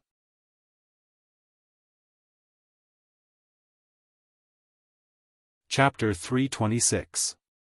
Immortal Spell Wood Golem vs. Demon Golem. Mephisto didn't make the demon golem too big. Instead, he kept it the same size as Wood Arhat. "I'll use your attack style to defeat you head-on." Rog didn't know if Mephisto was thinking the same thing, but when he saw Mephisto standing on top of the demon golem's head, he took the initiative to attack. Wood Arhat, who looked like an ancient titan, swung his right fist and punched the demon golem's head directly. As soon as Wood Arhat swung his right fist, the demon golem also swung his right fist. Boom! Two incomparably huge fists fiercely collided together, forming an extremely strong shock wave. Although Mephisto wasn't good at close combat, his golem control skills weren't weak at all. Even though he punched later, he still accurately judged the trajectory of Wood Arhat's attack. "You want to meet force with force? Then I'll fulfill your wish." After Wood Arhat's right fist was blocked, Rog didn't hesitate and controlled Wood Arhat again. Rog had a wealth of experience controlling Wood Arhat to fight. He even summed up a set of fist techniques that belonged to Wood Arhat. Praise the Namo Gatling Bodhisattva fist technique. 3,600 revolutions in a breath. Oiler. Under Rog's control, the astonishingly large Wood Arhat transformed into a crazy punching machine. The huge fists hit the body of the devil puppet made of mud and stone like missiles. At this moment, all the fighting techniques disappeared from Rog's mind. The only thing he knew now was to use Wood Arhat's fists to beat the demon golem continuously. Wood Arhat's sudden outburst made Mephisto frown unconsciously. The energy in his body surged wildly. While repairing the demon golem's body, he also began to counterattack fiercely. The 100-meter-tall Wood Arhat and the demon golem were like boxers in the ring, attacking the enemy in front of them crazily.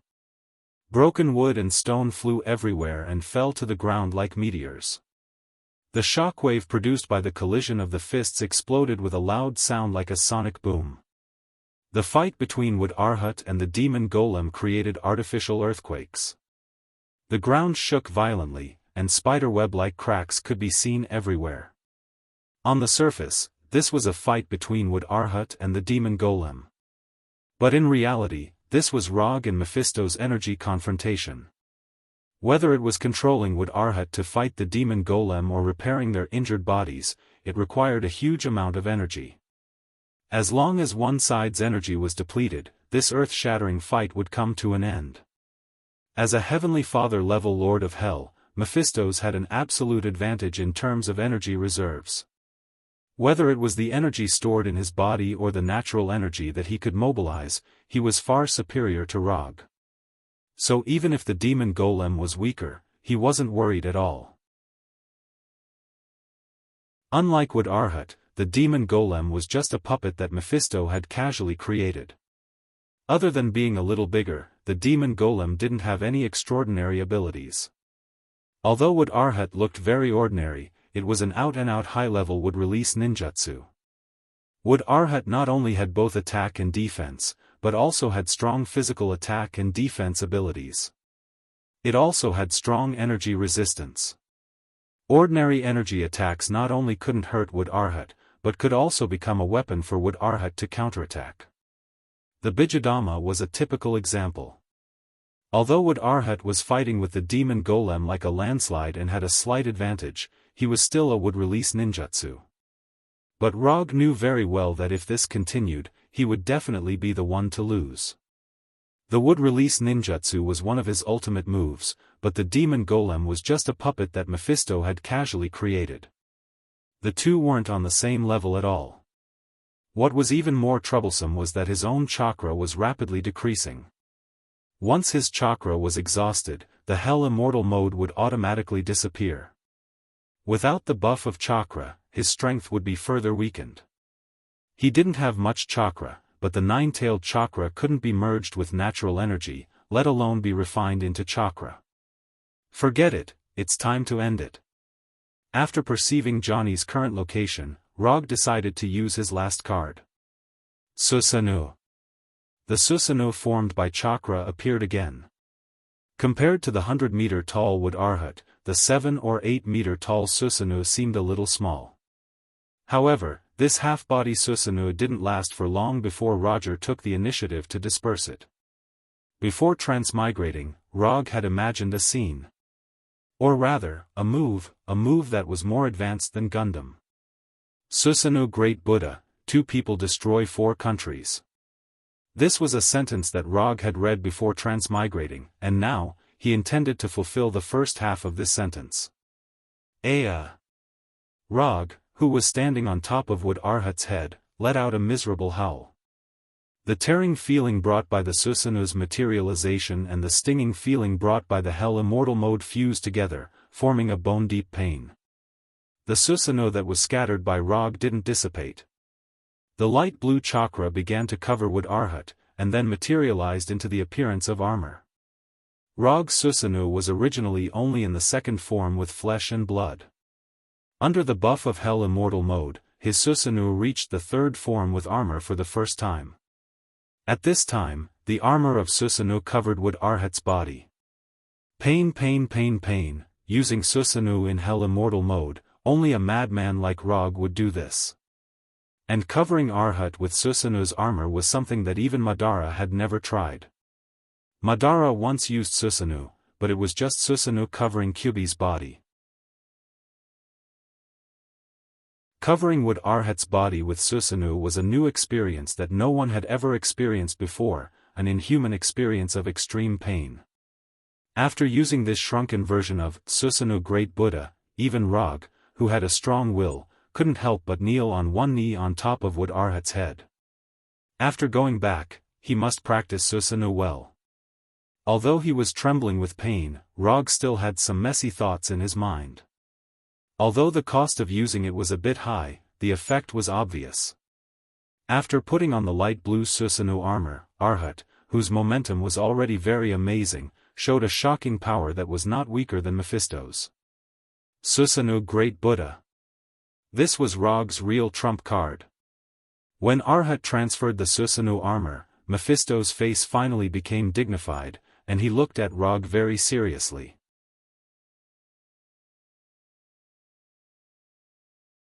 Chapter 327.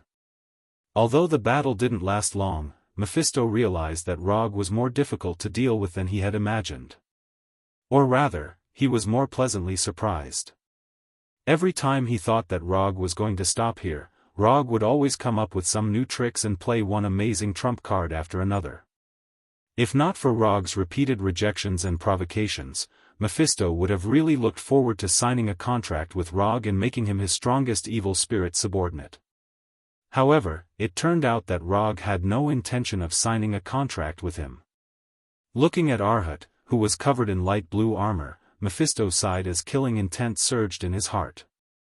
Kill Rog, force his soul to stay in hell, and then transform his soul into an evil spirit. Since Rog was unwilling to accept his good intentions, Mephisto could only use some forceful means. Killing intent flashed across Mephisto's body, but Rog's sharp senses picked it up. He wasn't surprised by Mephisto's decision. If he were Mephisto, he would have made a similar decision. Although he said that, he had no intention of giving up. He had already used his trump card, the Susanoo Buddha, so there was no need to consider anything else. With a thought, Arhat, who was wearing the Susanoo armor, attacked again. Boom, boom, boom, boom, with the Susanoo armor, the wooden Arhat's attack power and defense power have been significantly improved. Although Arhat's body didn't change at all, his punches now were stronger than the previous dozen punches combined. Left hook, right hook, straight punch, forward punch, 1-2 combo. At this time, the wooden Arhat was like an invincible boxing champion in a boxing ring. Punch after punch landed on the demonic puppet's body, forcing it to retreat step by step. Although Mephistos controlled the demon puppet to counterattack, the Susanoo armor on Arhat's body was like an absolute defense, blocking all of the demon puppet's counterattacks. In just a few seconds, huge spiderweb cracks appeared on the demonic golem's body. Broken soil and stone splashed out like a meteor shower, fiercely hitting the ground and creating craters of various sizes. Under the powerful attack that Arhat was unable to resist, the demon golem couldn't even make a slightly effective counterattack, and could only stagger backwards. The speed at which Arhat was destroying the demon puppets far exceeded the speed at which Mephisto could repair them. The 100-meter-tall demon golem was like an incomparably huge sandbag, receiving Arhat's punches that were each heavier than the last. From the looks of it, Rog now had the upper hand. But he knew very well that this upper hand was only the result of Mephisto giving up. Mephisto's best energy attack hadn't been used at all. Rog didn't know what Mephisto was planning. Perhaps he was using the demon puppet to exhaust his chakra, or perhaps he wanted to see how far Arhat could go. In any case, Mephisto was still standing calmly on top of the demon puppet's head, without the slightest hint of panic.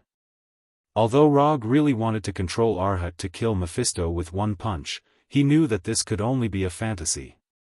Instead of wasting precious time on Mephisto, he might as well seize the time to deal with the demon puppet. Break for me. Taking advantage of the demon puppet's retreat, Arhat grabbed the demon puppet's arms, and with a sudden force, tore off the upper arms of the demon puppet. The two arms, which were dozens of meters long, were casually thrown by Arhat, and hit the ground like meteorites, raising a huge cloud of dust. After tearing off the demon puppet's arms, Arhat didn't stop at all, and grabbed the pair of bat wings on the back of the demon puppet with both hands again. Until now, Rog still didn't know why Mephisto wanted to make bat wings for the demon puppet. A demon puppet made of mud and stone obviously couldn't fly, so this pair of huge bat wings didn't have any practical use other than making the demon puppet look more like a legendary demon. Given Mephisto's experience, he shouldn't have wasted his energy to make a pair of useless bat wings. Although he couldn't understand what Mephisto was thinking, Arhat still grabbed the demon puppet's bat wings with both hands, and tore off the wings that were more than 200 meters long. At this moment, Mephisto's demon puppet was only left with its main body and head. When Rog controlled Arhat to throw away the huge bat wings in his hands, he suddenly realized that Mephisto, who was standing on top of the demon puppet's head, had a meaningful smile on his face. Not good. Years of battle experience made Rog acutely sense that something was wrong, and he planned to control Arhat to retreat some distance. However, it was all too late. When the pair of demonic bat wings were thrown to the ground, an irregular pentagonal barrier suddenly formed. The demon puppet's arms, bat wings, and torso formed the 5 fulcrums of the pentagon, and crimson energy soared into the sky. Although this pentagonal barrier wasn't very neat, it still firmly surrounded Log and the wooden Arhat. Was this Mephisto's plan? Sizing up this crimson pentagon, Rog sighed helplessly. Those who could make a name for themselves in the multiverse were indeed not easy to deal with. Mephisto seemed to be helpless against Arhat, who was wearing the Susanoo armor, but in fact, everything was going according to his plan. After trapping Rog with the pentagon, Mephisto didn't say anything, and only silently raised his right hand. The next second, the sky changed color, and the entire world turned from day to night. At the same time, the natural energy in the air boiled like boiling water, and the aura of destruction and death enveloped the entire world. At this moment, Rog, who was standing on top of Arhat's head, suddenly felt like he was against the entire world. The will of hell, which had acknowledged his existence, instantly disappeared without a trace. It was as if it had never existed in the first place. The sudden phenomenon of heaven and earth also attracted the attention of the demons in every corner of hell. Johnny, who was driving the ghost motorcycle at a crazy speed, also couldn't help but stop at this moment, and turn back to look at the battlefield where Rog and Mephisto were. Could he really make it here in time? Looking at this phenomenon that almost covered the entire hell, Johnny couldn't help but worry for Rog. Don't worry, he's Rog. You just have to carry out his plan properly. Blackie's voice sounded beside Johnny. When Johnny left, Rog handed Blackie, who couldn't be put into the medium scroll, to Johnny, and let him leave with Blackie. I hope so. As soon as he said that, Johnny started the ghost motorcycle again, and sped off into the distance like a flaming meteor.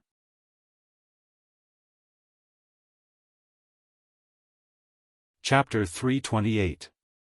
Rog tried to use the Susanoo Buddha to quickly end the battle, and Mephisto happened to have the same idea. However, unlike Rog, Mephisto's preparations were more covert. First, he trapped Rog with a pentagonal barrier, and then used an energy storm to directly destroy Rog's existence.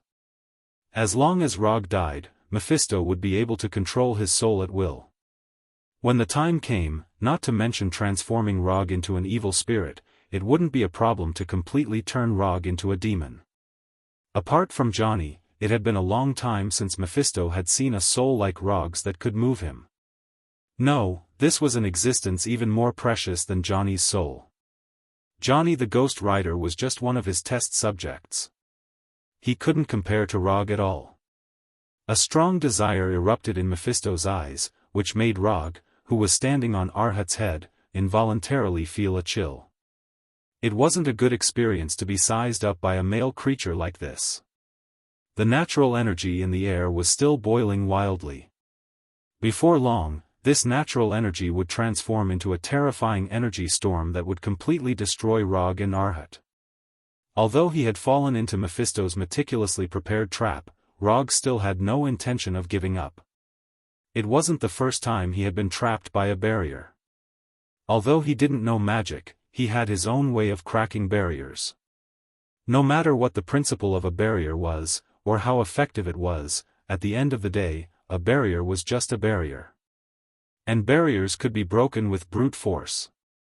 When Mephisto prepared the energy storm to kill Rog in one fell swoop, Rog took a deep breath and unleashed all the chakra in his body. At this point, there was no need to continue maintaining chakra. And even if he used up all his chakra, he still had the nine-tailed chakra.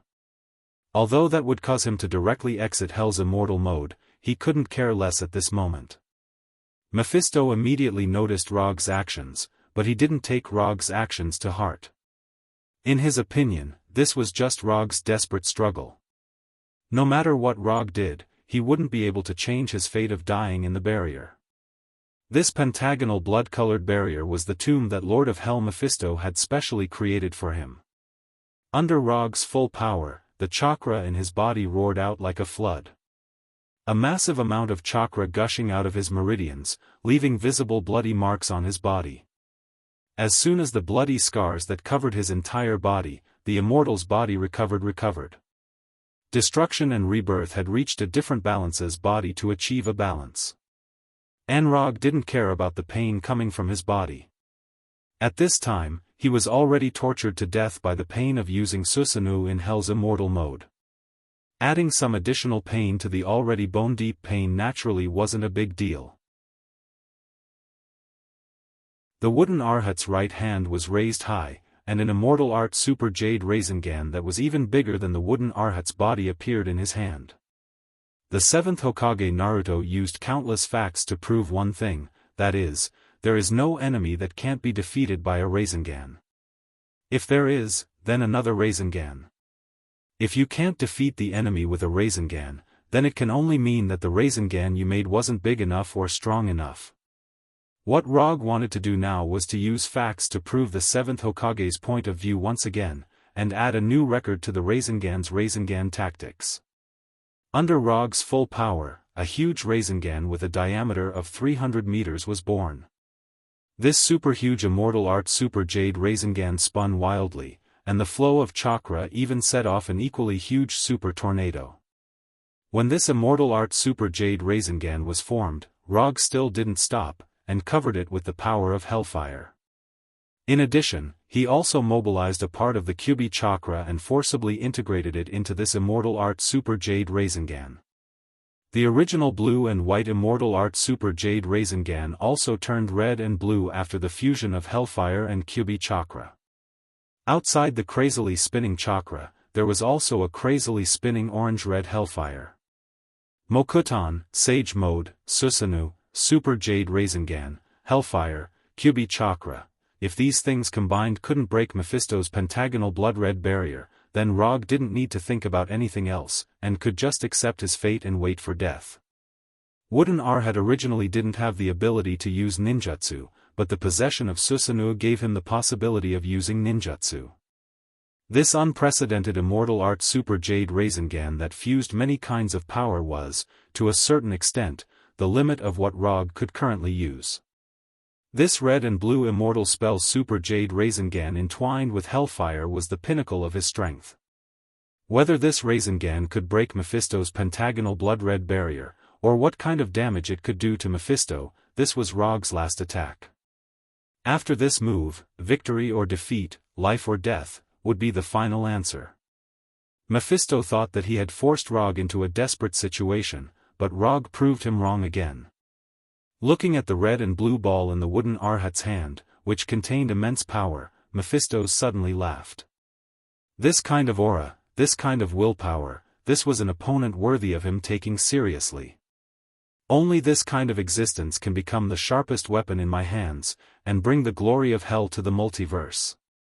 Rog, I want you. Mephisto suddenly shouted, not caring about his image as a superior lord of hell. You can't. After hearing Mephisto's shout, Rog replied calmly. Then, the 100-meter-tall wooden Arhat suddenly exerted strength in his legs, and his entire body leaped high into the air, directly pouncing on Mephisto. The pentagonal blood-red barrier had 5 fulcrums, and these 5 fulcrums were the key to the barrier. Rog wouldn't choose any of the other fulcrums to break the barrier. He would only attack the fulcrum where Mephisto was. When Wooden Arhat, who was holding the immortal art Super Jade Rasengan, leaped high into the air, Mephisto also raised the black staff in his hand. The silver-white skull staff pointed directly at Rog, who was above Wooden Arhat's head. The boiling natural energy between heaven and earth instantly formed a deep black hole with the skull staff as the origin, and a powerful energy storm that could destroy everything instantly formed. The fist-sized black ball was the core of the energy storm, and contained all the energy storm's power. Break for me. The immortal art Super Jade Rasengan, which was 300 meters in diameter, collided fiercely with the black ball in the energy storm. A white light brighter than a supernova explosion instantly appeared, cutting through the endless night like the dawn of dawn.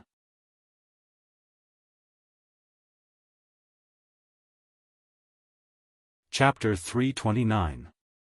2 energy balls of completely different sizes crashed into each other. Different types of energy intertwined and separated, creating a strange scene that resembled an abstract oil painting. The red and blue immortal spell Odama Rasengan and the black hole-like energy storm core could not suppress each other. The scattered energy torrents destroyed everything around them. Lightning raged, flames danced, hurricanes roared, gravity turbulence, all sorts of natural phenomena, both common and uncommon, played out one after another.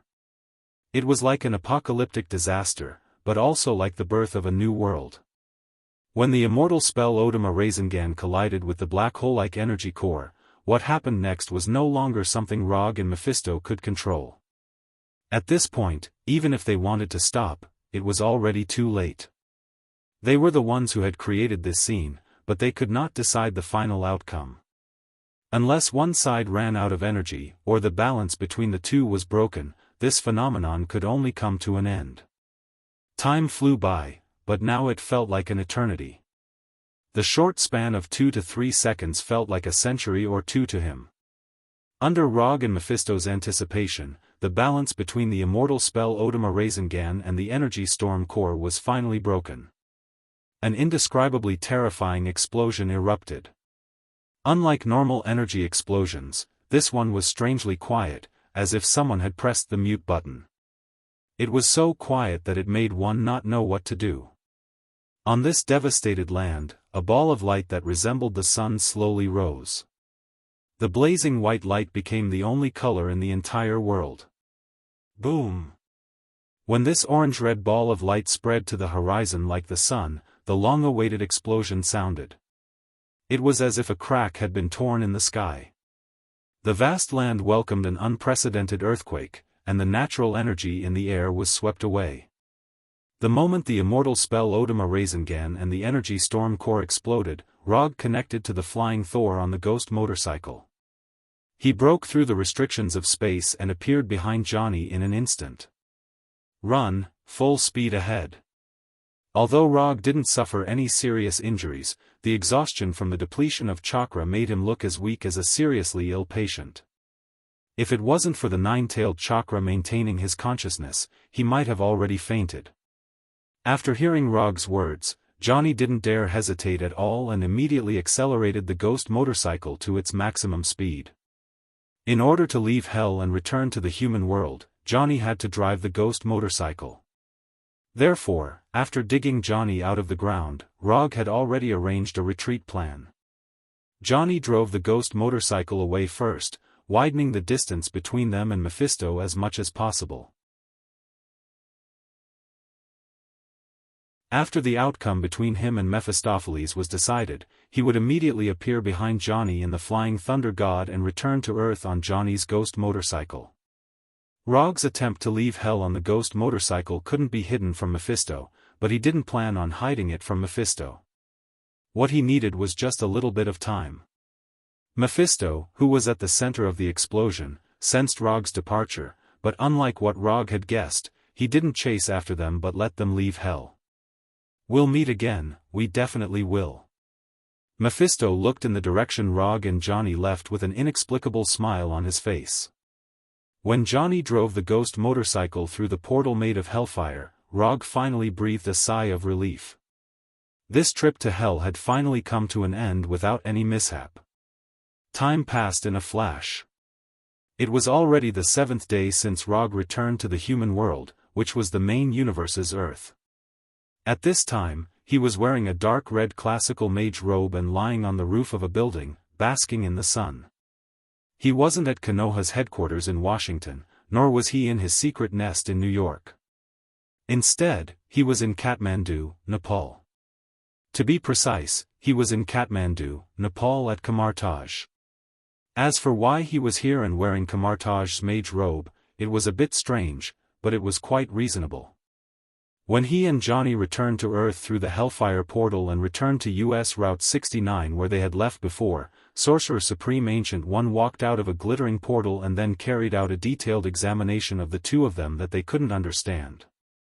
After confirming that neither of them was possessed by a demon, nor did they bear the inexplicable curse of Hell, Ghost Rider Johnny was picked up and released by Ancient One, and Rog was caught by her to Kamartaj. In front of Sorcerer Supreme Ancient One, Rog wouldn't have any power to resist, and he didn't have any thoughts of resisting Ancient One. After fighting with the Heavenly Father level Lord of Hell Mephisto, he knew very well how big the gap in strength was between him and the Heavenly Father level. So instead of asking for trouble, it was better to obediently listen to Ancient One's arrangements. And Ancient One didn't do anything strange to him, he just took him to Kamartaj and then gave him the identity of a student. After that, he stayed in Kamartaj until today. Except for 3 days ago, Sorcerer Supreme Ancient One let him experience the existence of the multiverse. Ancient One disappeared again. As for where Ancient One went, he didn't know, and neither did the people of Kamartaj. "Rog, Teacher Ancient One is back, she wants you to go over now." Just as Rog was about to fall asleep under the warm sun, Sorcerer Modu's voice came over, interrupting his unstarted nap. Sorcerer Modu, one of the disciples of Sorcerer Supreme Ancient One. In fact, every sorcerer in Camartage can be regarded as a student of Ancient One, but there are only a few who can be personally taught by Ancient One. Sorcerer Modu is one of the few people who were personally taught by Ancient One. Okay, I'll go over now. Because it was in Camartage, Rog did not use the usual quantum transmission, but walked over step by step. As before, Sorcerer Supreme Ancient One sat in the hall he usually used, tasting Nepalese tea with honey. Ancient One, are you looking for me? Rog asked as he bowed slightly to the sitting Ancient One. Have a seat, it's time to talk to you today. Ancient One, wearing a bright yellow robe, pointed to the chair opposite him with the folding fan in his hand and said in a kind tone. Thank you. After taking the teacup handed over by Ancient One, Rog thanked him. After waving everyone else in the hall to leave, Ancient One spoke again. You have also lived in Camartage for a while, can we talk about your past now, Rog from another world?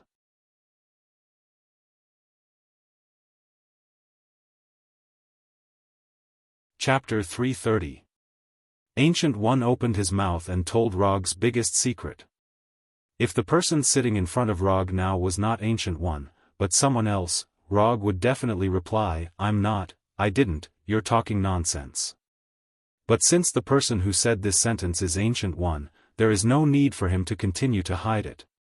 You've already confirmed it, so I don't need to say it again, right?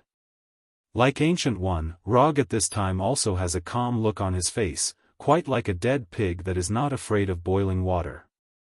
As the main pillar that guards the main universe Earth from the invasion of other multiverse creatures, Ancient One's attitude towards foreign creatures has always been quite tough. Despite Ancient One's amiable appearance, when dealing with visitors from another world, her approach is comparable to Hulk in an angry state. In the past few days, I did use the time stone to confirm your origin, and at the same time, I also checked your future.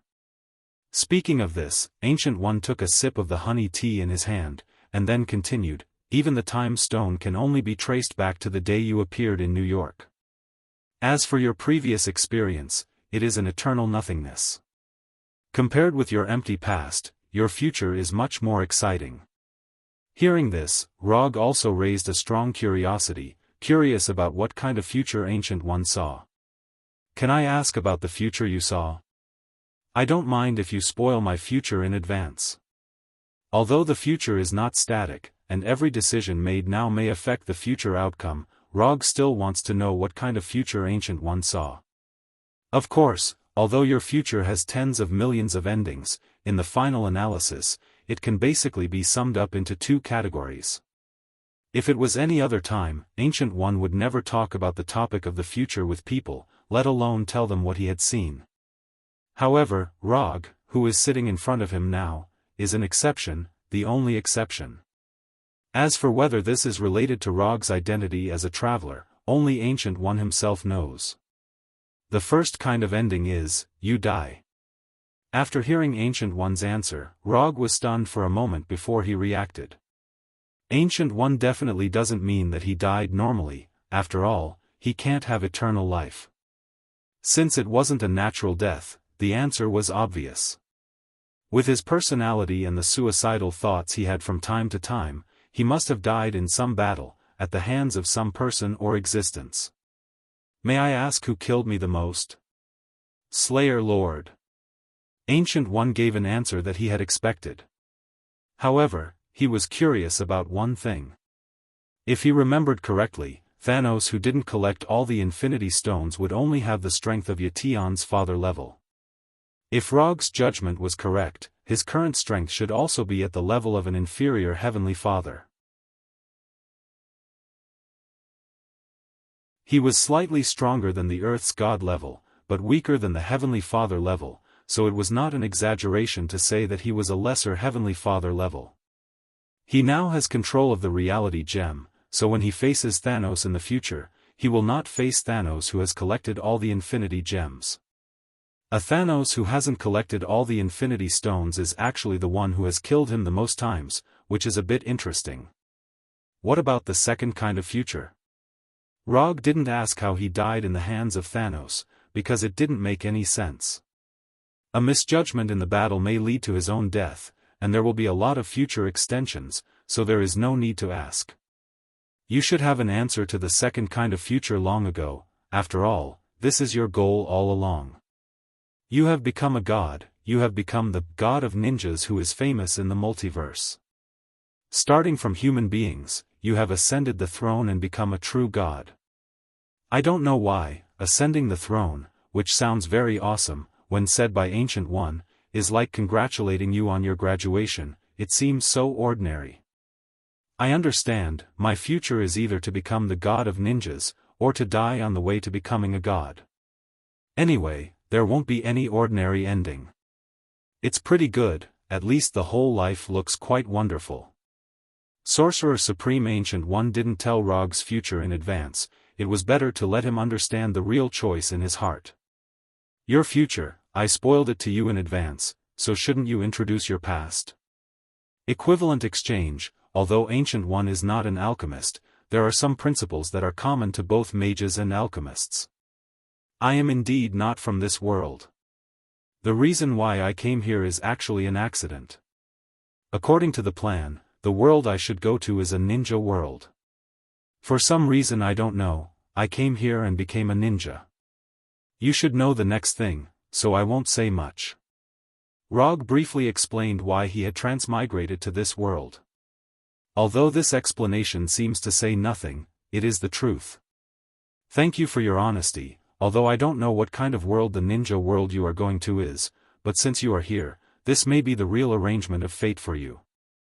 It's rare for you to come to Camartage, so learn a few spells by the way and go back. After all, you are still my student. Rog almost didn't keep up with Ancient One's thoughts. He thought that Ancient One would let him go after confirming his origin and his harmlessness. Then it would be impolite for me to refuse. Although he didn't know what Ancient One was thinking, since Ancient One didn't mind, he certainly wouldn't mind. He was still very interested in Camartage's magic. In the following days, Rog officially began to learn Camartage's magic as a student of Ancient One.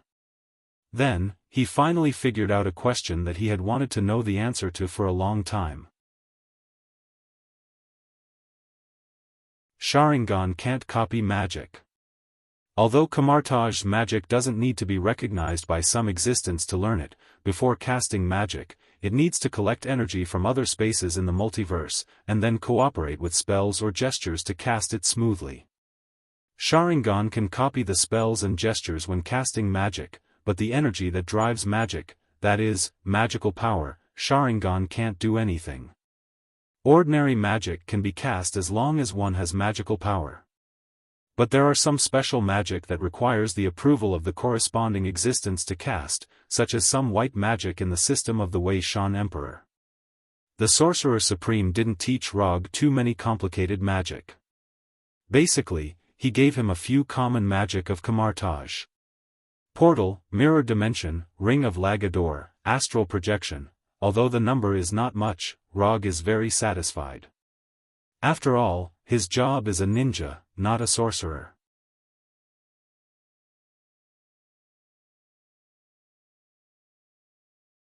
Chapter 331. Sorcerer Supreme Ancient One obviously took this into consideration and didn't let him learn too much magic. Although Sharingan can't directly copy magic, with the help of Sharingan, Rog's magic learning journey can be said to have progressed by leaps and bounds. In less than a week, Rog skillfully mastered the 4 magic spells taught by Ancient One and received his first magic tool, the Hanging Ring. The Hanging Ring is a necessary prop to cast the portal magic. Even Sorcerer Supreme Ancient One needs the Hanging Ring when casting the portal magic. Since the Hanging Ring is so important, the cautious Rog certainly won't only receive one. Under the puzzled gaze of Modu, Rog directly applied for 5 hanging rings and added the Flying Thor technique to each hanging ring. Only a cautious ninja can become the god of ninja. Ancient One originally arranged other magic tools for him, but he didn't know if it was because he wasn't a pure sorcerer, but he didn't get any of the magic tools. Especially the floating magic cloak that he was very interested in, he rejected it without even thinking about it. Well, it seems that this cloak with the ability to fly and self-consciousness is destined to belong to Dr. Strange. After living and studying in Camartage for a month, focusing on some knowledge about magic and the multiverse, Rog left Camartage and used the portal magic to return to Konoha's headquarters in Washington. Before leaving Camartage, he thought about it seriously, and finally told Ancient One about the possibility that Cassius might fall into the arms of Dormammu. Everyone has their own destiny, just like you came to this world.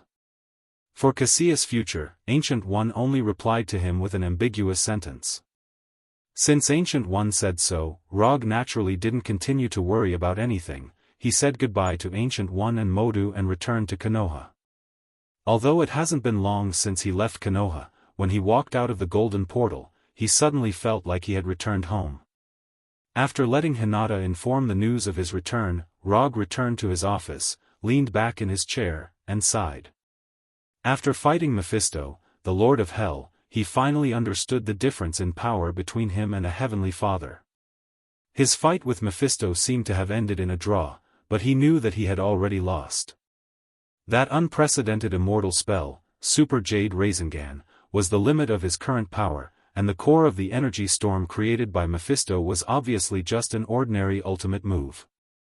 If he hadn't immediately left Hell on Johnny's ghost motorcycle, he would have been the one to die in the end.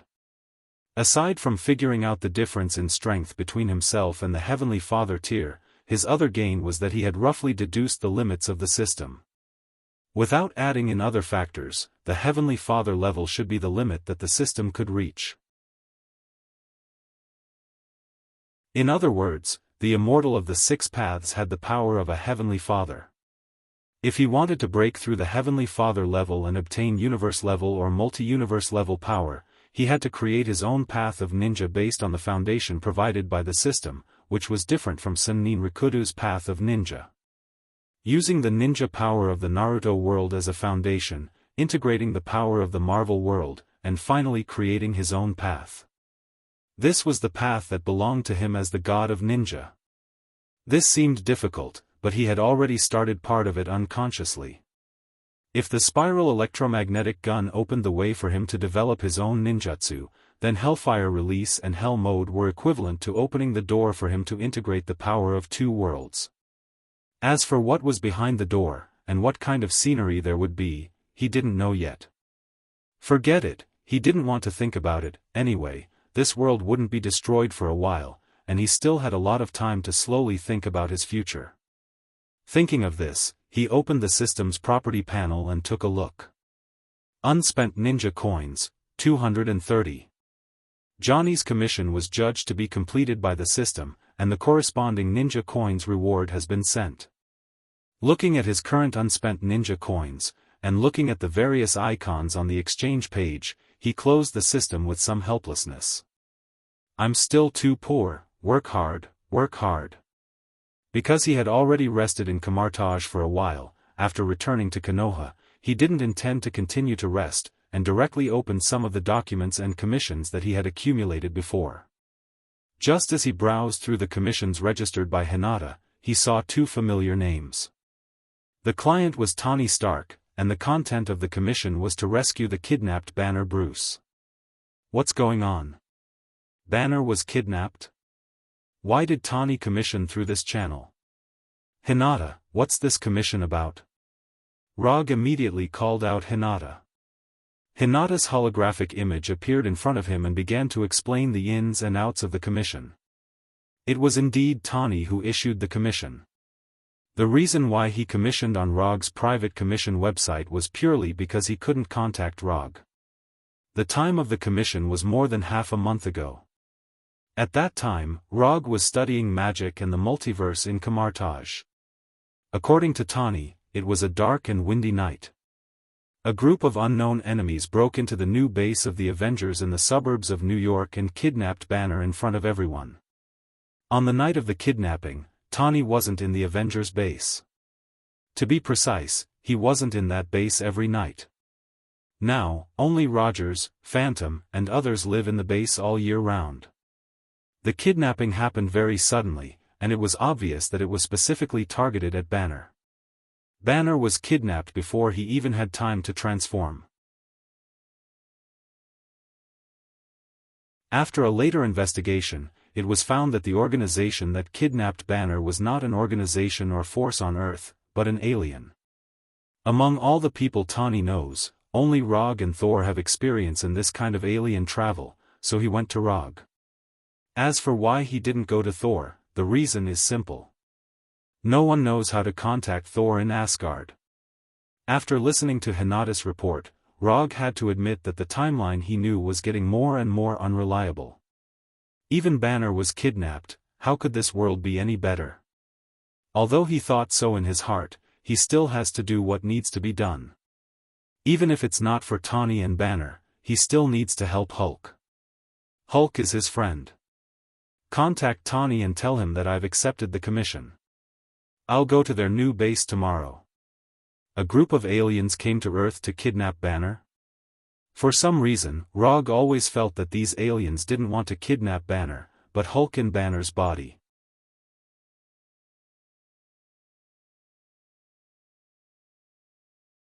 Chapter 332. Although Banner is a genius scientist with 7 doctorates, Rog doesn't think that an alien organization will come to Earth to kidnap him. Banner's doctorate is based on the scientific and technological civilization of Earth. Separated from the civilization of Earth, the role that Banner can play will not be so great as to require a special kidnapping. Therefore, compared with the intellectual Banner, Hulk's value is obviously greater. The next morning, Rog, who spent a pleasant night with Daisy, used quantum transmission to come to the new base of the Avengers. He wanted to open the portal, but he had never been to the new base of the Avengers and he couldn't build a clear picture in his mind and couldn't create a stable enough portal. When the aurora-like brilliant light disappeared, the scene in front of Rog became a 2-story white base. As soon as he appeared, a guard with live ammunition rushed up and aimed their weapons at him. "Relax, I'm here for Tani."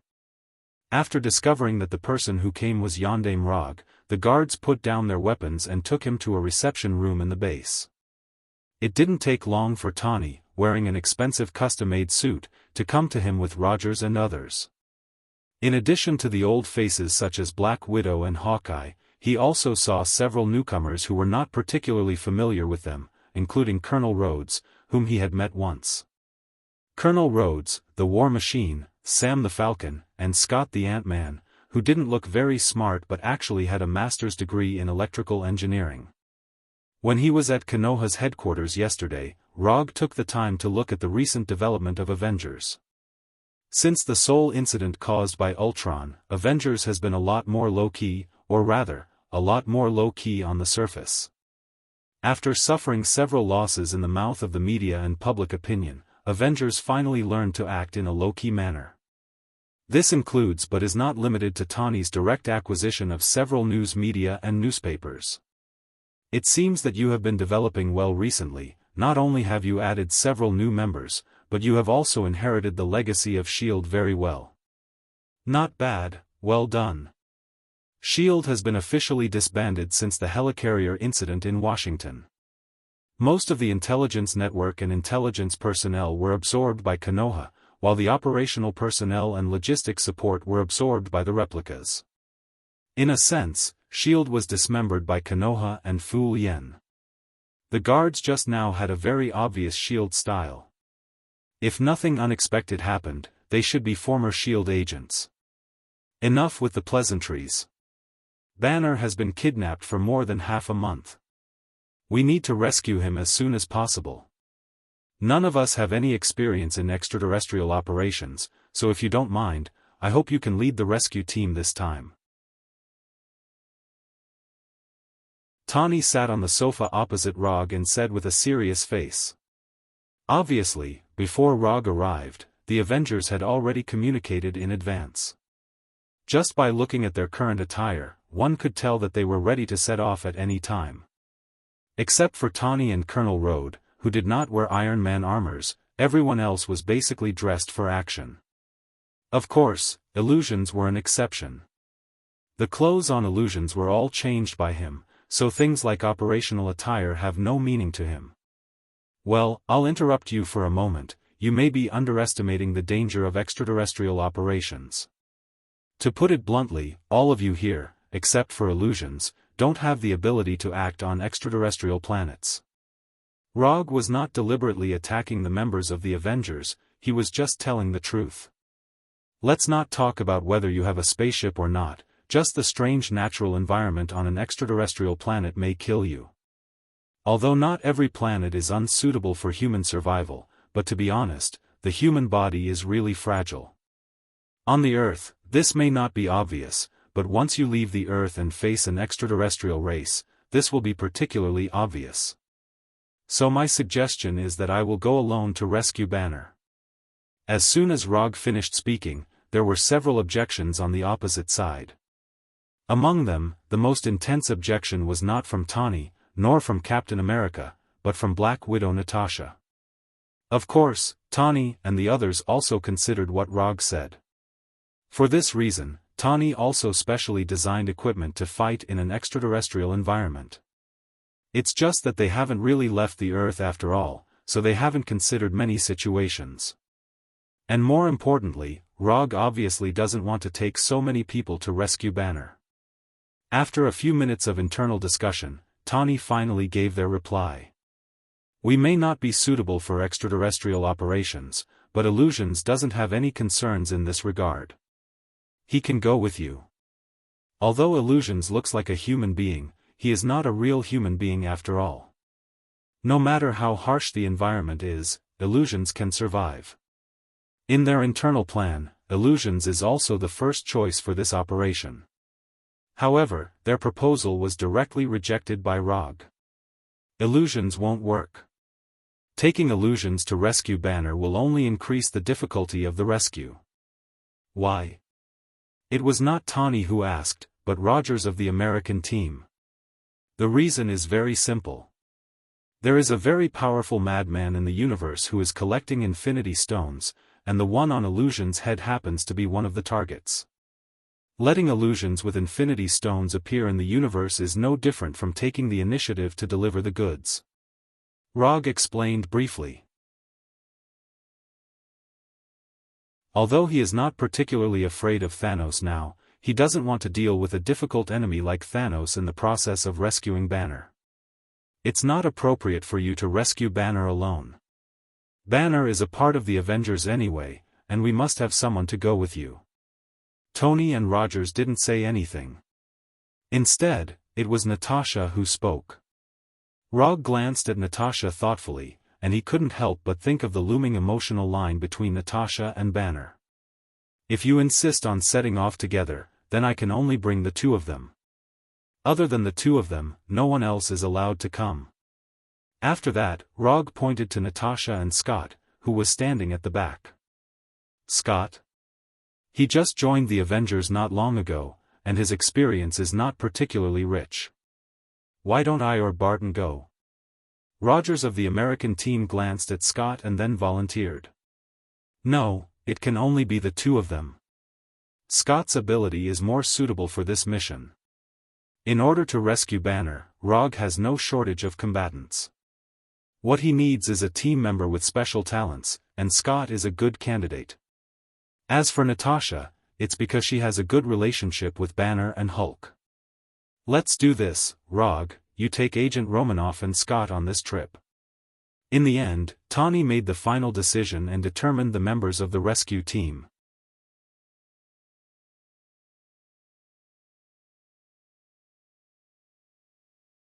Chapter 333. Asgard, the Golden Palace Council Hall. Thor, who was sitting at the head of the table, seemed to be listening to the minister's report seriously, but in fact, his thoughts had already flown outside the 9 realms. Since Thor's mother, Odin's queen, Frigga, passed away, Odin was no longer in charge of Asgard and the specific affairs of the 9 realms. All the government affairs were handed over to Thor. Although Thor hadn't officially inherited the throne of Asgard, what he did was no different from the king of Asgard. Asgard was as calm as ever, and the contents of the minister's reports were mostly related to civil affairs. Except for some sporadic war reports from Warnerheim, the entire 9 realms could be said to be peaceful. After listening to the minister's reports for several hours, Thor passed some of the policies proposed by the ministers, and also shelved some new policies that he didn't think were necessary for the time being. When he was the only one left in the magnificent council hall, Thor leaned back on the golden chair and sighed tiredly. After really taking over the government affairs, he found that it wasn't easy to become a qualified and respected king. For him, it was dozens of times more difficult than fighting the flame giant Surtur alone in Muspelheim. If it weren't for Loki's paranoid personality, he would have thought of giving the throne to Loki.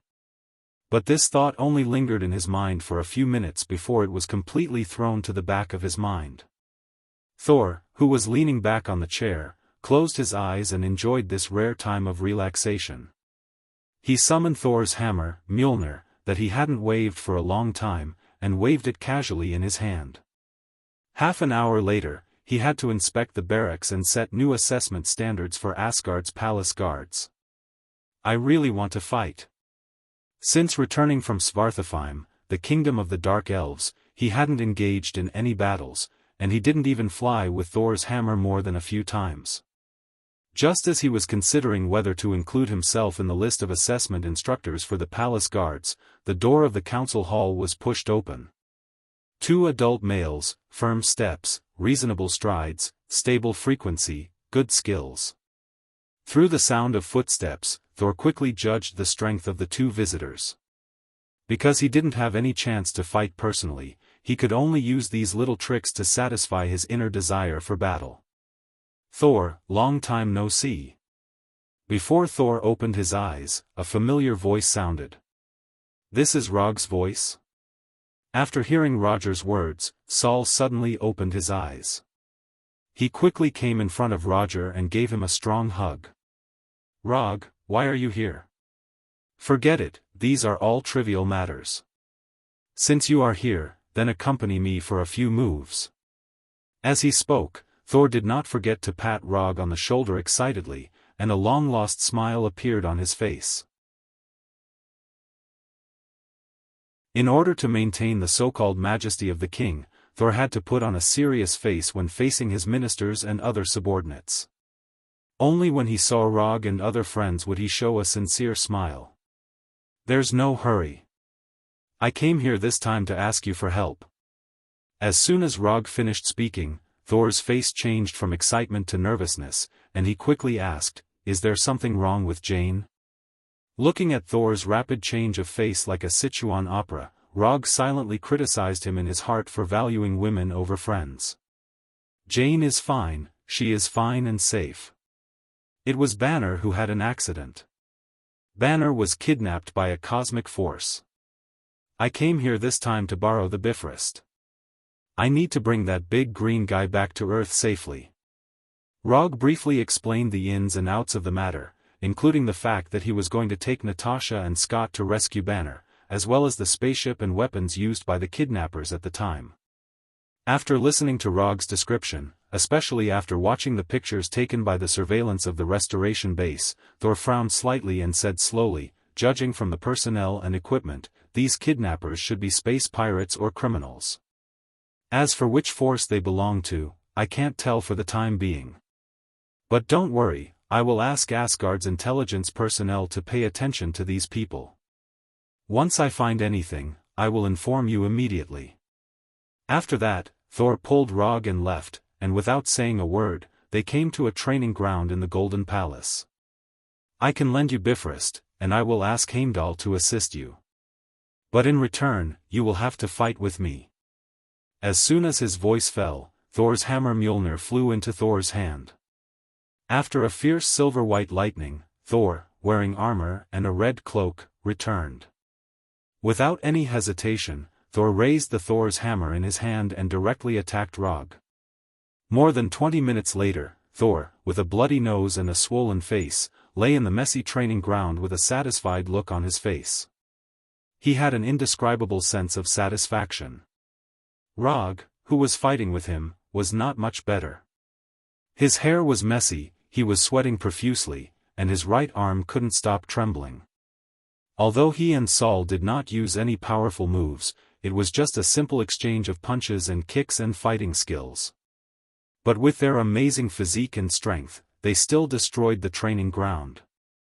The surrounding walls and floors shattered, and gravel scattered all over the ground. You are becoming less and less like an earthling. Your physical strength is stronger than the palace guards. I am now beginning to wonder if you are a pure earthling. Saul was able to make such a clear judgment because it was mainly a contest of physical strength. The opponents I have faced recently are some inhuman monsters, so I strengthened my physical strength training. Although that was the case, what really caused Rog's physical fitness to improve by leaps and bounds was the further development of the immortal body. Now, even if he didn't deliberately use his monstrous strength, he could easily crush rocks several meters wide. Casually breaking walls and steel plates was as simple as breathing for him. Sorry, I can't leave Asgard for too long now. I can't go with you to save Banner. But don't worry, as long as you need Asgard's help, Asgard will be your strongest backing in this operation. Thor said with an apologetic look on his face. It's okay, I'm very satisfied that you let me use Bifrost. Because Thor still had a lot of official business to deal with, Rog didn't continue to disturb him and returned to the restoration base through Bifrost. He wanted to use the portal to return to Earth, but he soon found that using the portal spell from Earth to Asgard had consumed most of his magical power. After coming out of the rainbow-like teleportation beam, Rog didn't let Heimdall wait for too long and immediately took Natasha and Scott to Asgard. Then, he directly teleported from Asgard to the land of nothingness. Rog didn't accept the spaceship and Asgard gold coin specially prepared by Thor, because this time, he intends to use a barbaric way to complete this commission. Commission content: bring Banner back to Earth. Commission status: incomplete. Commission reward: 300 ninja coins.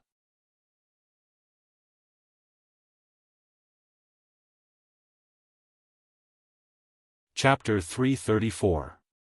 This is a land of nothingness. It's different from the planet you think of. This is the brain of a huge ancient creature. We are now in the brain of this ancient creature. Rog did not explain to Natasha and Scott what the celestial group was.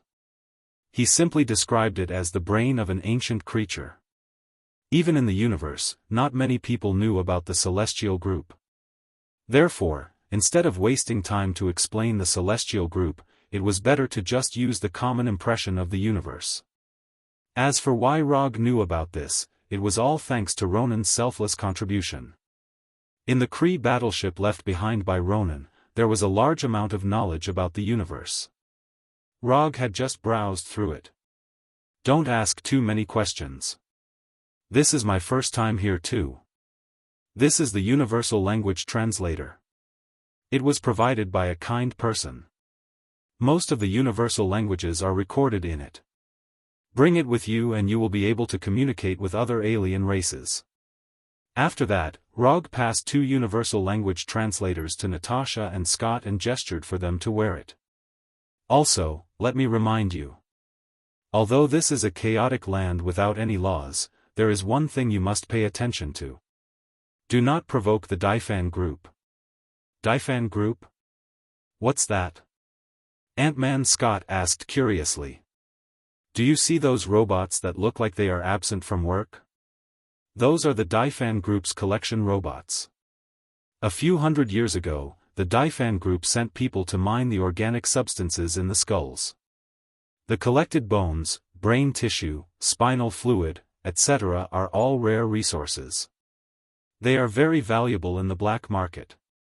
Rog pointed at the collection robots that were working hard like worker bees and said calmly. He had obtained the above information from the Kree battleship.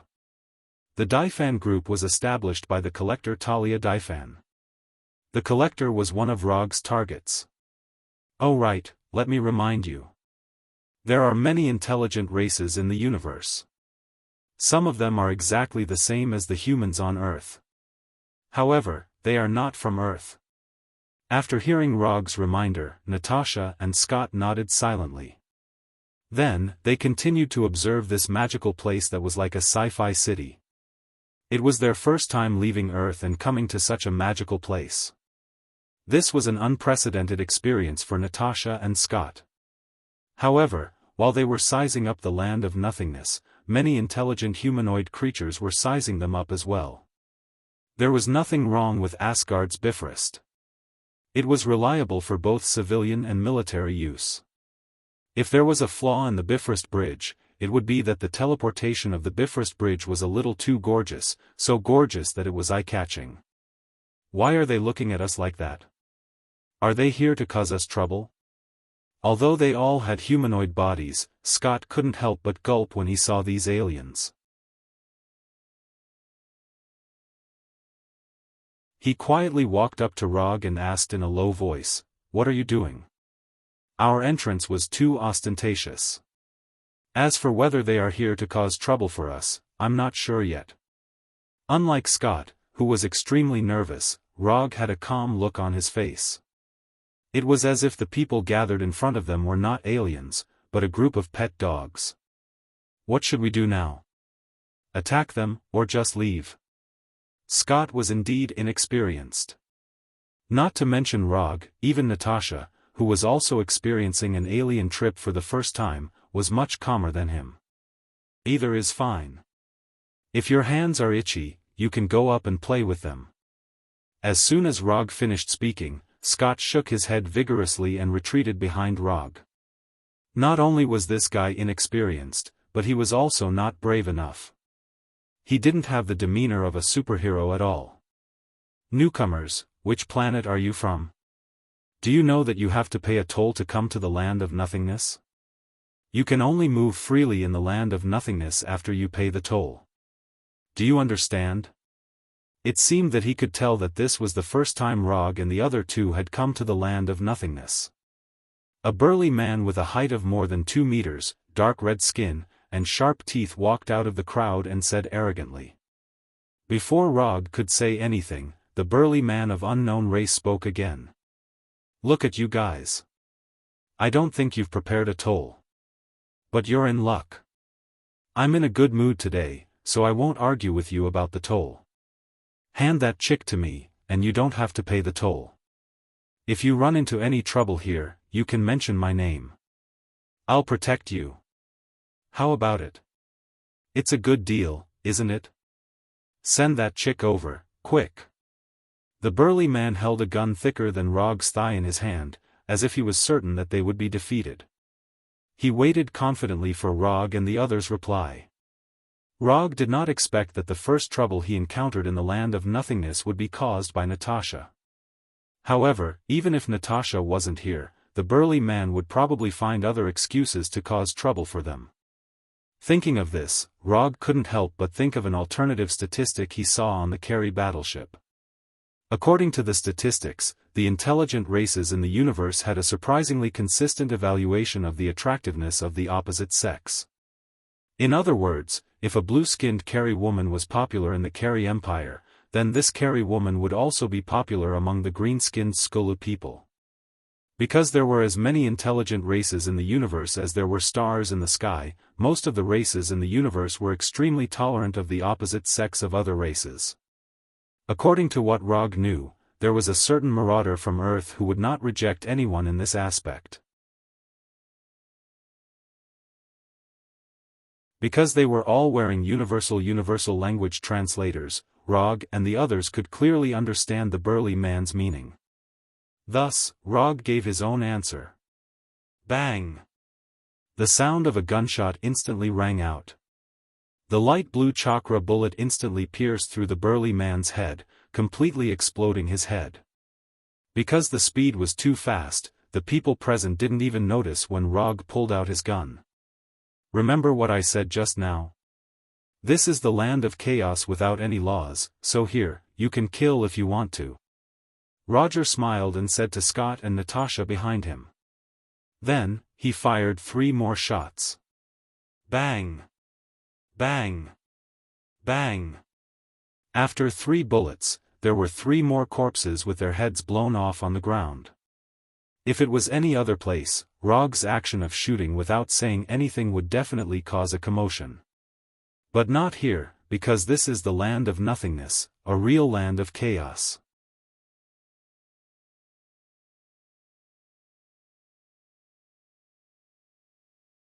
Chapter 335. Collector Talia Divan was a famous existence in the universe. His obsession with collecting had reached an incomprehensible level. The Collector was one of the oldest life forms in the universe, and he was also a member of the Council of Elders of the universe. No one knew how long he had lived, just as no one knew what kind of power he had. The only thing people knew was that no one could forcibly take his collection from the Collector. Anyone who tried to rob the Collector's collection, without exception, all disappeared. Although there was no nominal ruler in the Land of Nothingness, Collector Talia Divan was the actual ruler of the Land of Nothingness. Rog used the Land of Nothingness as the first stop of the mission, and he came specifically for Collector Talia Divan. The universe was vast, so vast that it made people feel desperate. It is not an easy task to find Banner's whereabouts in the vast universe. In order to find Banner as soon as possible, Rog decided to make a deal with the Collector, a deal that the Collector would never refuse. The reason why the Land of Nothingness became a magical place famous throughout the universe was not only that the place itself was unique, but more importantly, Collector Talia Divan was here. As long as you could give him a unique collection, the Collector would give you a huge return that you could not imagine. Money, power, strength, weapons, resources, even an entire planet, as long as you wanted it, the Collector could satisfy you. To some extent, the Collector was like the spirit of the wishing lamp. As long as you could satisfy him, he could fulfill your wish. Because of this, the Land of Nothingness attracted gold diggers from all over the universe, trying to harvest their own gold mines in the Land of Nothingness. Of course, not everyone was here for the Collector. The unique nature of the Land of Nothingness itself made it the favorite of space pirates, criminals, and villains, and people from all walks of life gathered here. Under the guidance of several enthusiasts, Rog and the other two successfully arrived at the Collector's residence. We have collected the most races, treasures, antiques, remains, and so on in the universe. Anything you can imagine can be found in the Master's collection room. An alien maid wearing a short white maid uniform with wine-red skin confidently introduced to Rog and the other two. Rog didn't agree with the maid's introduction. At the very least, he knew that there were a few collectors who wanted to get their hands on this treasure, but they never got their hands on it. For example, the Infinity Stone. Coincidentally, in the original timeline, the Reality Stone was handed over to the Collector by Asgard. But because of his appearance, the Reality Stone was intercepted and fell into his hands.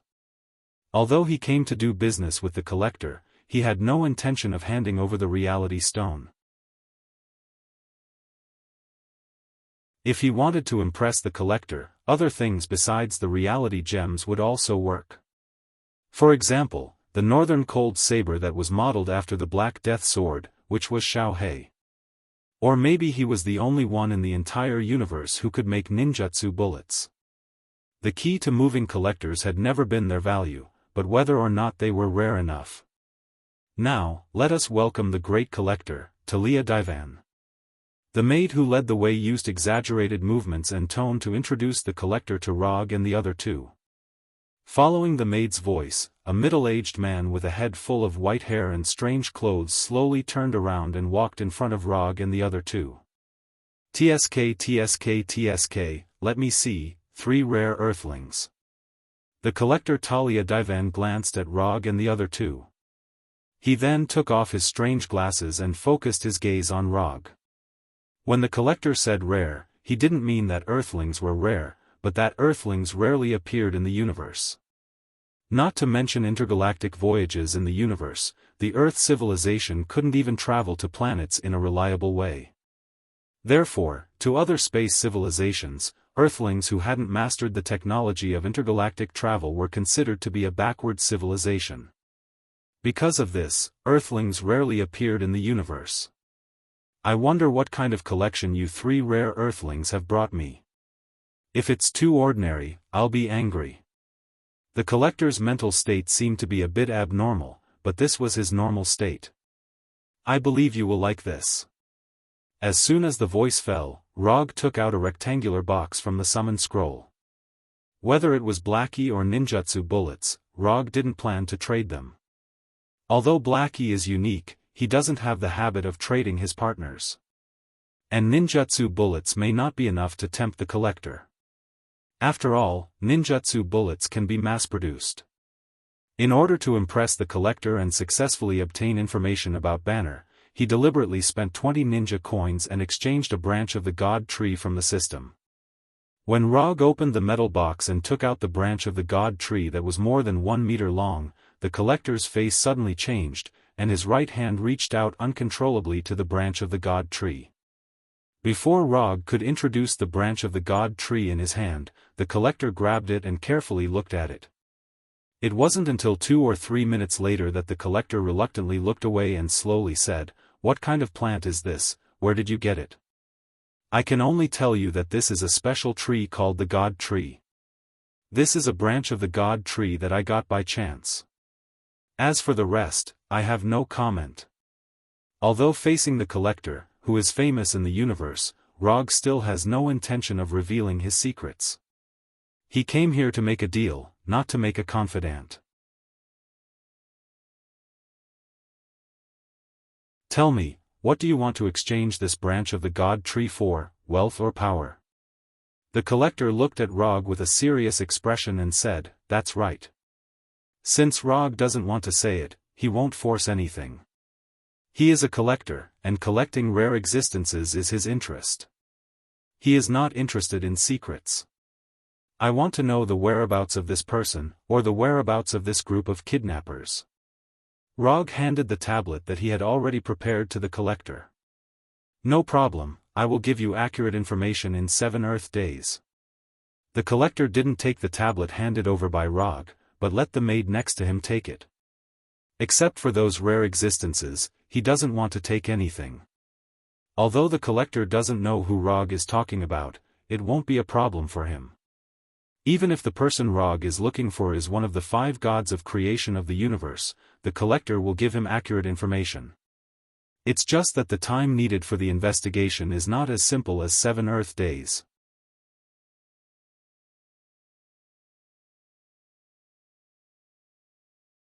Chapter 336. On a balcony of the Exciting Night Hotel.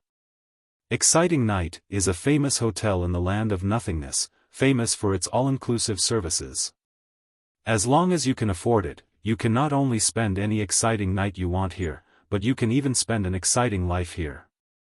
In fact, strictly speaking, there is no night in the land of nothingness, and there is no so-called day. After all, this is the head of an ancient creature, not a normal planet, and there is no rotation. What are we going to do next? Wait here for 7 days. Scott stood beside Rog with an unknown drink like a cocktail and asked. "We won't go anywhere until we get accurate information. If you feel bored, you can find some fun in the hotel. The casinos and entertainment venues here are still very fair." Rog didn't look at Scott. He is now admiring the bright starry sky outside the land of nothingness. Through the huge eyes of the head, you can directly see the starry sky outside with the naked eye. This is one of the reasons why Rog chose to stay in the Exciting Night. Although they have just arrived and don't have more recognized common currencies such as Crete coin, this doesn't affect them staying in the Exciting Night Hotel. The 4 aliens who tried to blackmail them before provided them with a small amount of startup capital. Relying on this startup fund and Sharingan, Rog went to the casino outside for more than 10 minutes, and then earned enough money to make them fall for a week. Although the casinos in the land of nothingness are completely different from the casinos on Earth, and the gameplay is also different, all of this is not difficult for Rog. Gambling, in a sense, is also a game, and it is a high-risk high-return game. And Rog happens to be a game master. Therefore, winning money was not a problem for him. Can the collector really find the whereabouts of Banner? The universe is so big, it's not easy to find a person. Scott raised the glass in his hand and took a sip, then coughed violently. "What kind of wine is this? It's too bad to drink, even gasoline tastes better than this," Scott said with a disgusted look on his face. "Have you drunk gasoline?" Rog's curiosity suddenly came out. No. Scott quickly shook his head. He would never admit that he had drunk gasoline. Don't underestimate the collector. Although he looks quite crazy, the promises he makes are still very reliable. After that, Rog turned around and walked towards the door of the room. Where are you going? Seeing that Rog was about to leave the room, Scott immediately asked loudly. Ever since they had arrived at the land of nothingness, Scott had wanted nothing more than to stay by Rog's side 24/7. In this place where there was no law at all, he could only feel a sense of security by Rog's side. We're going to have fun. If you want to go out, remember to bring Little Black along. As soon as he finished speaking, the northern cold blade hanging from Rog's belt was thrown in front of Scott. Before Scott could reach out his hand, the pitch-black northern cold blade disappeared. Instead, it was Xiao, who was nearly 3 meters tall, had a mouth full of sharp teeth, and a pair of huge white eyes. Hello, I am Xiao. After changing from the northern cold blade form to a humanoid form, Xiao greeted Scott in a friendly tone that he understood. Ah! But obviously, Scott couldn't accept Xiao's friendliness. Rog ignored Scott's screams and left the room straight, then knocked on the door of the next room. Not long after, the door of the room was opened. The person who opened the door was none other than Black Widow Natasha, who was wearing a special black combat uniform that vividly displayed the curves of her body. What happened to Scott? I seem to have heard his screams just now. It's okay, he met a new friend and was just a little excited. The people of the Avengers didn't know about Xiao, and Rog didn't intend to explain it to them. So until now, Natasha thought that only the 3 of them participated in the rescue operation of Banner. After entering Natasha's room, Rog directly took out a bottle of unknown drink that was slightly more pleasing to the eye from the wine cabinet and poured a glass for himself and Natasha. When did you get together with Banner? After handing one of the glasses to Natasha, Rog asked casually. Together? I wasn't with Banner, I just wanted to save my companions. Natasha froze for a moment. She thought that Rog wanted to tell her about the next arrangement, but she didn't expect Rog to ask such a question. Really? You didn't look like you just wanted to rescue your companions at the Avengers base. Natasha is a very smart woman, otherwise, she wouldn't have become a top spy, so she instantly understood why Rog said that. Banner is indeed a very talented man, but he's not my type, and he hasn't recovered from Dr. Ross's breakup yet. Natasha picked up the glass and took a sip, and a blush quickly appeared on her delicate face. Not only do you have such a misunderstanding, but others also have similar ideas. Rogers even took the initiative to set me up with Banner. At this point, Natasha smiled bitterly. Wait, the person you like is not Banner, then it can't be Hulk, right? Do you like Hulk? Rog knows that there is some kind of emotional thread between Natasha and Banner. After all, this is the case in the timeline he knows.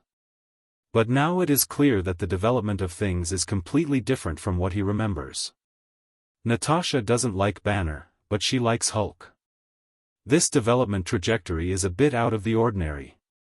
However, after thinking about it carefully, this wasn't something impossible. Although Hulk is very different from normal people, in a sense, Hulk is also a good man. No, I don't like Hulk either.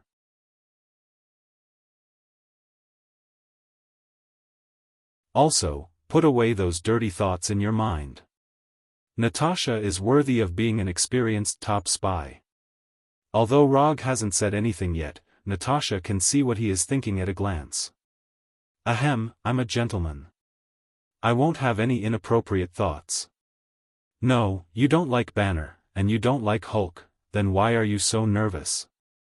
This is not the mental state a qualified spy should have. Rog soon found the blind spot. Are there only these animal instinctive thoughts left in your men's minds? I have carried out several missions with Hulk. In the process of carrying out the mission, I found that Hulk is not as barbaric and violent as people think. He doesn't like to use violence, and he doesn't want people to be afraid of him, but no one has ever cared about what he thinks. Everyone thought of Hulk as a powerful barbarian warrior, but they never thought about what Hulk wanted.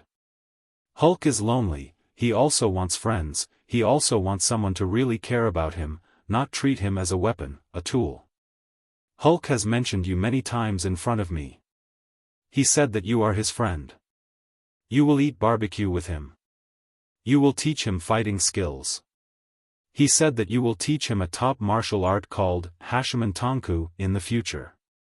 He doesn't know why, but after listening to Natasha's words, two thoughts suddenly emerged in Rog's mind. The first is that Natasha seems to have an inexplicable motherly love for Hulk.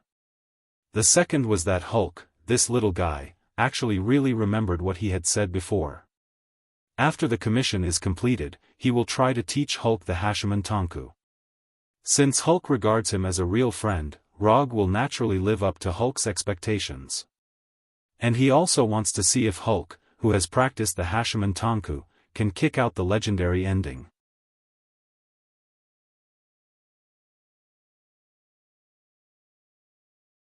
Chapter 337. Time passed in a flash. Unknowingly, Rog and the other two had already spent 5 Earth days in the land of nothingness. At this time, there were only 2 days left before the time promised by the Collector. Although the Collector hadn't contacted them in the past few days, Rog wasn't worried that the Collector would violate the promise. As long as the Collector still wanted the Tree of God's branch, the Collector would definitely find out the accurate information within the agreed time. While waiting for the Collector's reply, Rog didn't stay idle. He prepared all the equipment needed for interstellar travel. Although it was called equipment, it was actually a small interstellar spaceship of good quality. Rog originally planned to win a spaceship in the casino fair and square, but ever since his reputation spread out in the land of nothingness, no one was willing to compete with him at the gambling table. Instead, one by one, they began to compete with him in a gladiatorial battle. Remember Ronan, the accuser who was defeated by him? After knowing the death of Captain Marvel Carroll, the accuser Ronan brought a carry fleet to Earth in an attempt to fish in troubled waters. In the end, he was defeated by Rog and left with his tail between his legs. At that time, Rog didn't kill the accuser Ronan. Instead, he intentionally let him go. The 4th Hokage of Earth, Rog, defeated the accuser Ronan of the Carry Empire. Of course, it was impossible for the Carry Empire and Ronan to deliberately announce a lost battle, but the people in the universe still learned about this matter through some secret channels. Thus, the reputation of the 4th Hokage of Rog began to spread in small to medium-sized areas of the universe. On the 3rd day after Rog and the other two came to the land of nothingness, someone recognized him, and then the entire land of nothingness knew about it. It was also from that day onwards that people were no longer willing to compete with Rog on the gambling table. Instead, they changed the venue of the duel from the casino to the arena. Some people wanted to gain more reputation by defeating him, some people simply wanted to compete with him. Of course, there were also some gamblers who wanted to win more wealth through the duel. Rog didn't refuse these gladiator invitations, but he had his own requirements. The challengers had to put up a sufficient bet before he would accept the challenge. The small interstellar spaceship he had now was one of the spoils he had won from the arena. As for loot of similar value, he still had 8 more. There would only be 3 matches a day, and the highest bidder would win.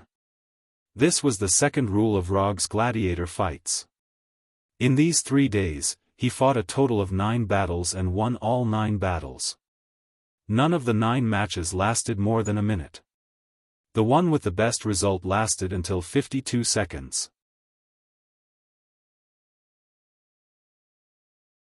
By now, not many people were willing to fight with him. After all, no one liked a gladiator battle that was guaranteed to fail.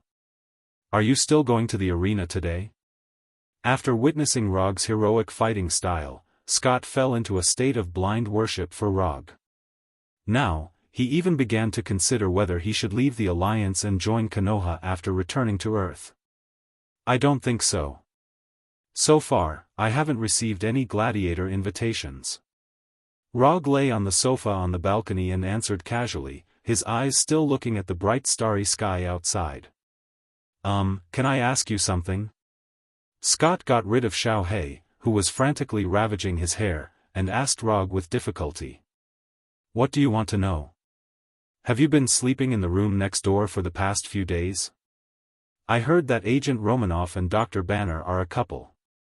Isn't it a bit inappropriate for you to do this? Looking at Scott's hesitant look, Rog shook his head helplessly. They are not a couple. You all think too much, and I don't like to put a hat on people.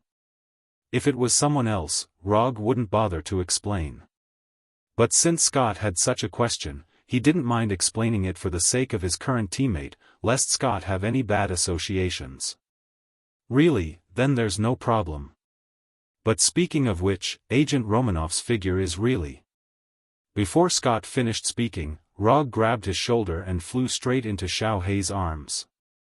Since Xiao Hei showed his true form, Xiao Hei had been entangled with Scott, like a black Labrador who saw his favorite frisbee.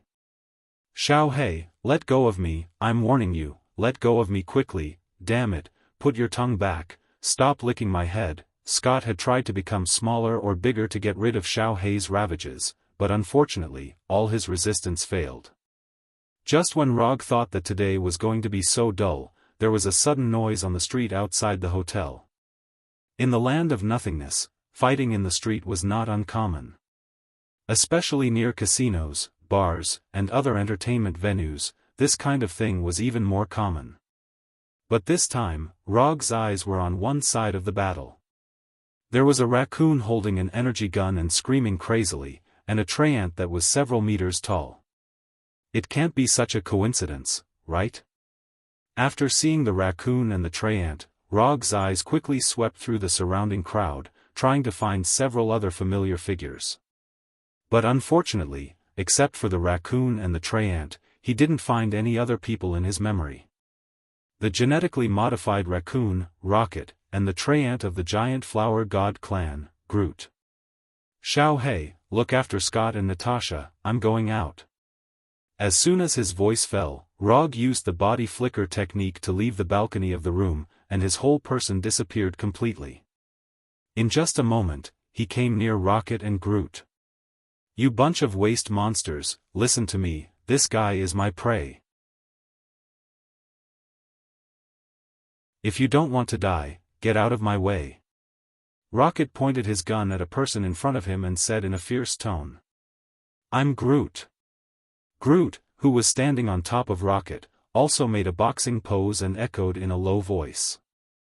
Although they were now surrounded by more than a dozen enemies of different figures, Rocket and Groot didn't show any fear, instead, they had a proud posture of victory. Looking at Rocket with a fierce expression and baring his teeth, Rog began to wonder if the Galaxy Awkward Dance Group had been established.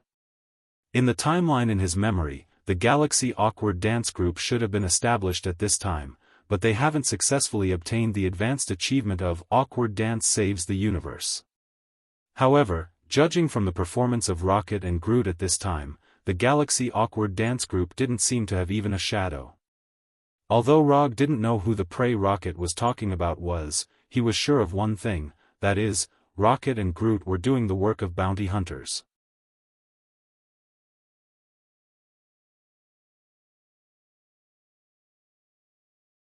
Chapter 338. When did he become a bounty hunter? Rocket couldn't even remember. He only vaguely remembers that he seemed to have taken the initiative to erase two memories that may be very important to him. Whether those two memories are really that important, he's not very sure, because he doesn't know what those two memories are. The oldest memory Rocket can recall now is meeting Groot in prison, meeting the most important partner of his life. Although it's been a long time, he still remembers the first sentence Groot said to him in the prison cell. I am Groot. Later, he and Groot escaped from prison, the two formed a bounty hunter team and began to wander around the universe.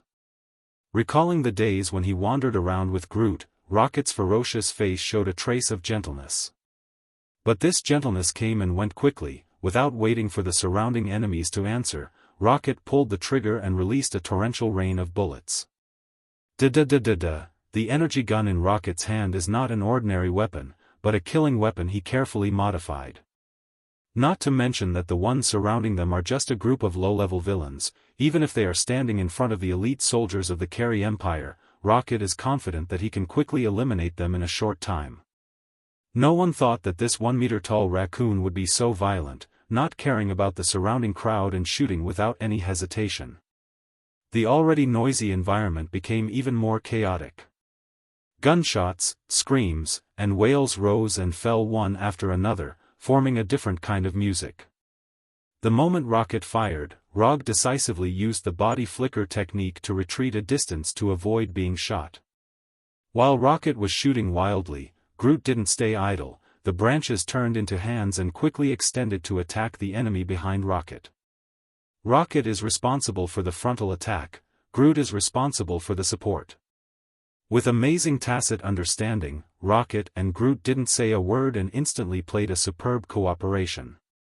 In just a few seconds, Rocket and Groot finished off all the surrounding enemies, as well as their mission target. Damn, this fat pig is also dead. Rocket ran to the front of an abnormally fat alien and cursed as he looked at the face that had been completely smashed. I am Groot. Rocket and Groot's mission this time was to capture this fat guy alive. When the rocket was fired, it deliberately avoided the target's position. But he didn't expect that the target would eventually die from a stray bullet flying out of nowhere. The mission failed, which not only means that they came here in vain, but also wasted their little funds. Thinking of the high docking fee of the void, as well as the wasted energy of the spaceship, Rocket's face became even more ugly. At this time, Rocket saw Rog. Because of Rocket and Groot's brazen action, the surrounding crowd to escape to the scene. Except for Rog, there was no one else around him. This is the main reason why Rocket can see him at a glance. I'm not, if you don't want to die, then I'll kill you. Rocket didn't know Roger, nor had he seen Roger's previous gladiator fights. So in his view, Rog is just a curious passerby. After many years of bounty hunter career, Rocket understood a truth, that is, you have to show enough fierceness and overbearingness, so that there won't be people who don't have eyes to look for trouble. But this time, Rocket miscalculated. Rog ignored Rocket's angry shout and went straight to Groot, curiously looking at Groot's body. Although Groot has a humanoid body, his life form is completely different from that of humans. Rather than saying that Groot is a humanoid creature, it's better to say that he's a tree with a humanoid body. Rog doesn't know much about Groot's race, the flower god Colossus, but when Groot just attacked, he perceived a familiar yet strange aura from Groot's body. Using the energy in the body as the source of life, it accelerates and controls the growth of plants, using it to attack or defend. Although the specific operation process may be different, the principle of Groot's body growth is the same as that of Mokutan. The only difference is that the energy they use is different. Groot uses a lifelike energy, while Rog uses chakra.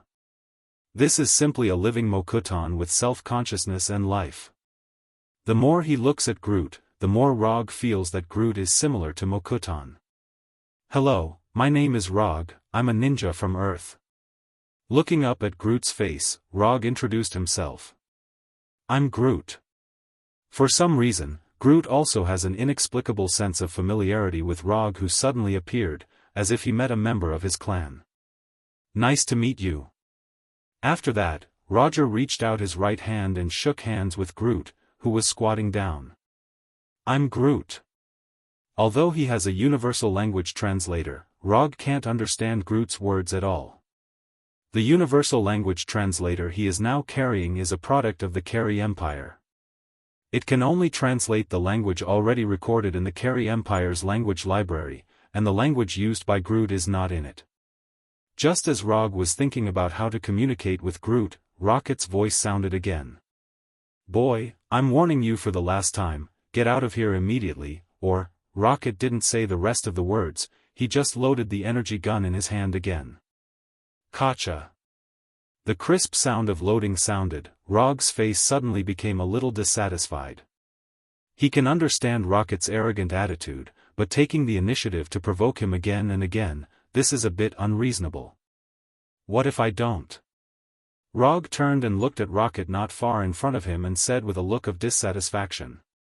Then you. Before Rocket finished speaking, his neck was grabbed by the bright red chakra's hand, and his whole body was lifted up. As for the energy gun in his hand, it was shattered by Chakra's hand in the first place. In general, Rog rarely uses the nine-tailed chakra first. But in some cases, the nine-tailed chakra is better than his own chakra. For example, when it's used to mimic objects.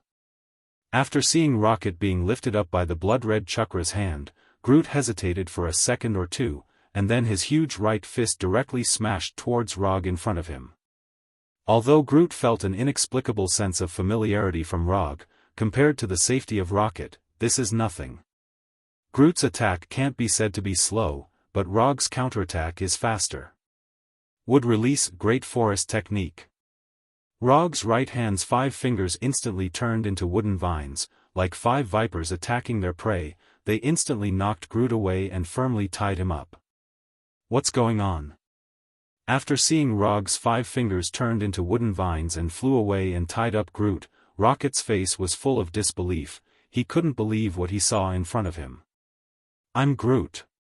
However, the most surprised person was not Rocket, who was pinched by Chakra's hand, but the tied-up Groot. I'm Groot. You're tuning in to the Unparalleled SwordWill YouTube channel. Don't forget to subscribe and join us on this journey to catch the most captivating stories.